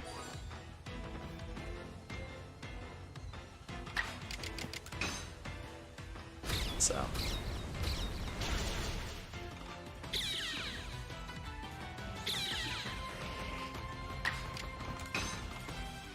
Gosh, it was hilarious too, because throughout, I remember when I played through Pokemon Sword, everyone bid on double. Every single, like, from what I understood, from streamers to just regular content creators to random viewers, were all, all were telling me that double was a terrible, terrible Pokemon. Like, straight up, I had people come into my chat being like, oh, who's your starter? And I would say Wooloo, and be like, you're stupid. Double is actually shit, fucker. And I'm like, it's a sheep. I don't know if y'all know, but sheep are kind of my thing. And wolves. Sheep and wolves, kind of my thing. Like, or also, for those who don't know, I have a tattoo of wolf. Microphone, pick up my voice, please. Wolf with a skull on its, and then, no, little sheeple. Hence, with all the emotes that I have of sheep and everything, both for subscribers and followers. So obviously, I'm gonna stick with the sheep.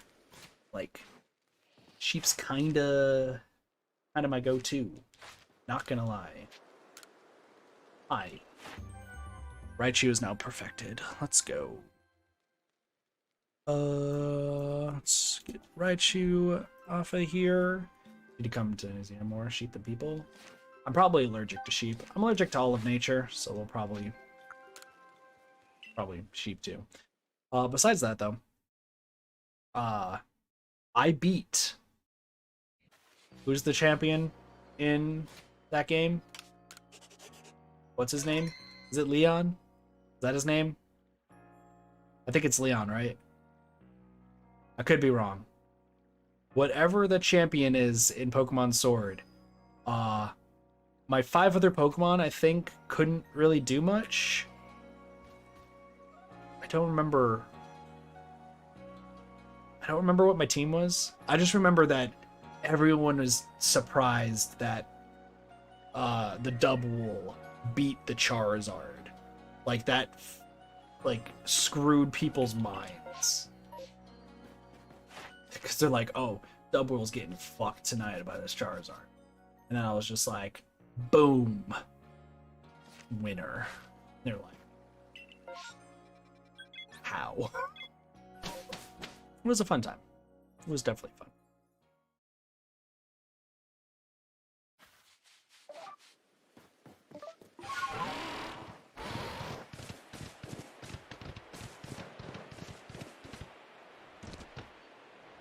So I'm glad I've been remembering a lot of the stuff that's happened in my previous series. There's still series that I need to finish, which hopefully we will be doing soon. I guess we're playing Dead by Daylight tonight on stream. Also, hi, Alpha Bidoof. Yo, Yee, are you still here? Yeez, if you have a shiny duplicate that is not a Starly, Yee. I don't know why it's so funny to see. Do you need a shiny Geodude or a shiny or shiny Kricketot, sorry. Do you need a shiny Kricketot or a shiny Geodude? Because I got like a lot. So like if you want, you do want one. Because I need to get rid of them because I don't have any need. Also, chat, if you know who Billy Bevel is, kudos to you.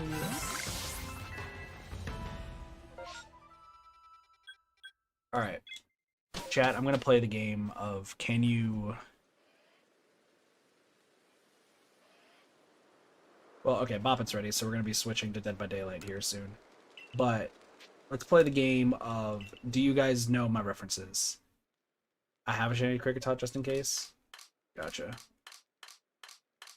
Because this will probably be the last thing I do before we switch games.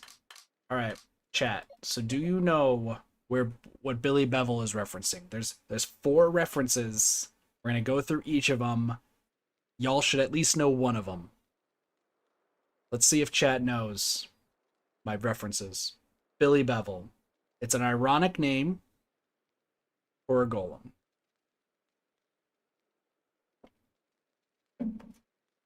Your hint is that the actual character Billy Bevel in this show is a square, not a circle. That's your hint. Your next one is Jotaro. This hold on. Let's move to the let's go bottom left here. Bottom left. Jotaro. Yeah, this one should be the one y'all know. This should be the one that y'all know. Is Jotaro. Because this one's JoJo's Bizarre Adventure, for those who don't know. Okay, I'm going to go through these because I don't think you guys will know the rest of them. So, Billy Bevel is from a cartoon, a 90s cartoon called Roly Poly Oly. Billy Bevel is Oly's best friend from the planet Cuboid, who is a square dude living on the round planet. Yeah, you have one? Gotcha. Of course, because I have a shiny Kricketot and Kricketune. So that's why we have Billy Bevel. We also have Cassie, the red dragon. Someone may be able to figure this one out. The red dragon is key. Also female, which is also key. You may know this one. You definitely have heard of the show that she is from. Because for some reason I was on a kids cartoon binge for some reason. Cassie is the red dragon from Dragon Tales. Yeah. And if it was a regular Gyarados, it would have been named Ord. But nope, it's a red Gyarados, so it's Cassie. And then the last one is Strickland. My Cresselia, Lucky Lassie? Nice. Strickland. Chat may not know this one because it's not it's not like a famous thing to know from this adult cartoon. This is an adult cartoon. Could have named him Bobby because Strickland is the name of the propane company in King of the Hill. So instead of naming him Propane or Bobby, his name is Strickland because I'm somewhat original. King of the Hill. Good stuff. Sparks. Dragon Tales, exactly. Also Heinz, the Raichu, because of Ash Ketchum, but sometimes Ash Ketchup. So that's why his name is Heinz. King Cheese is my mod. Sporks is my mod. What else did I name my things? Merluvia is a unique name, no reference. Sparkertons is also my mod. JoJo's Bizarre Adventure. Thickums. Do I really need to explain why a Lopunny's name is Thickums? And then Burbsaw, I named after Jigsaw from Saw. Yeah.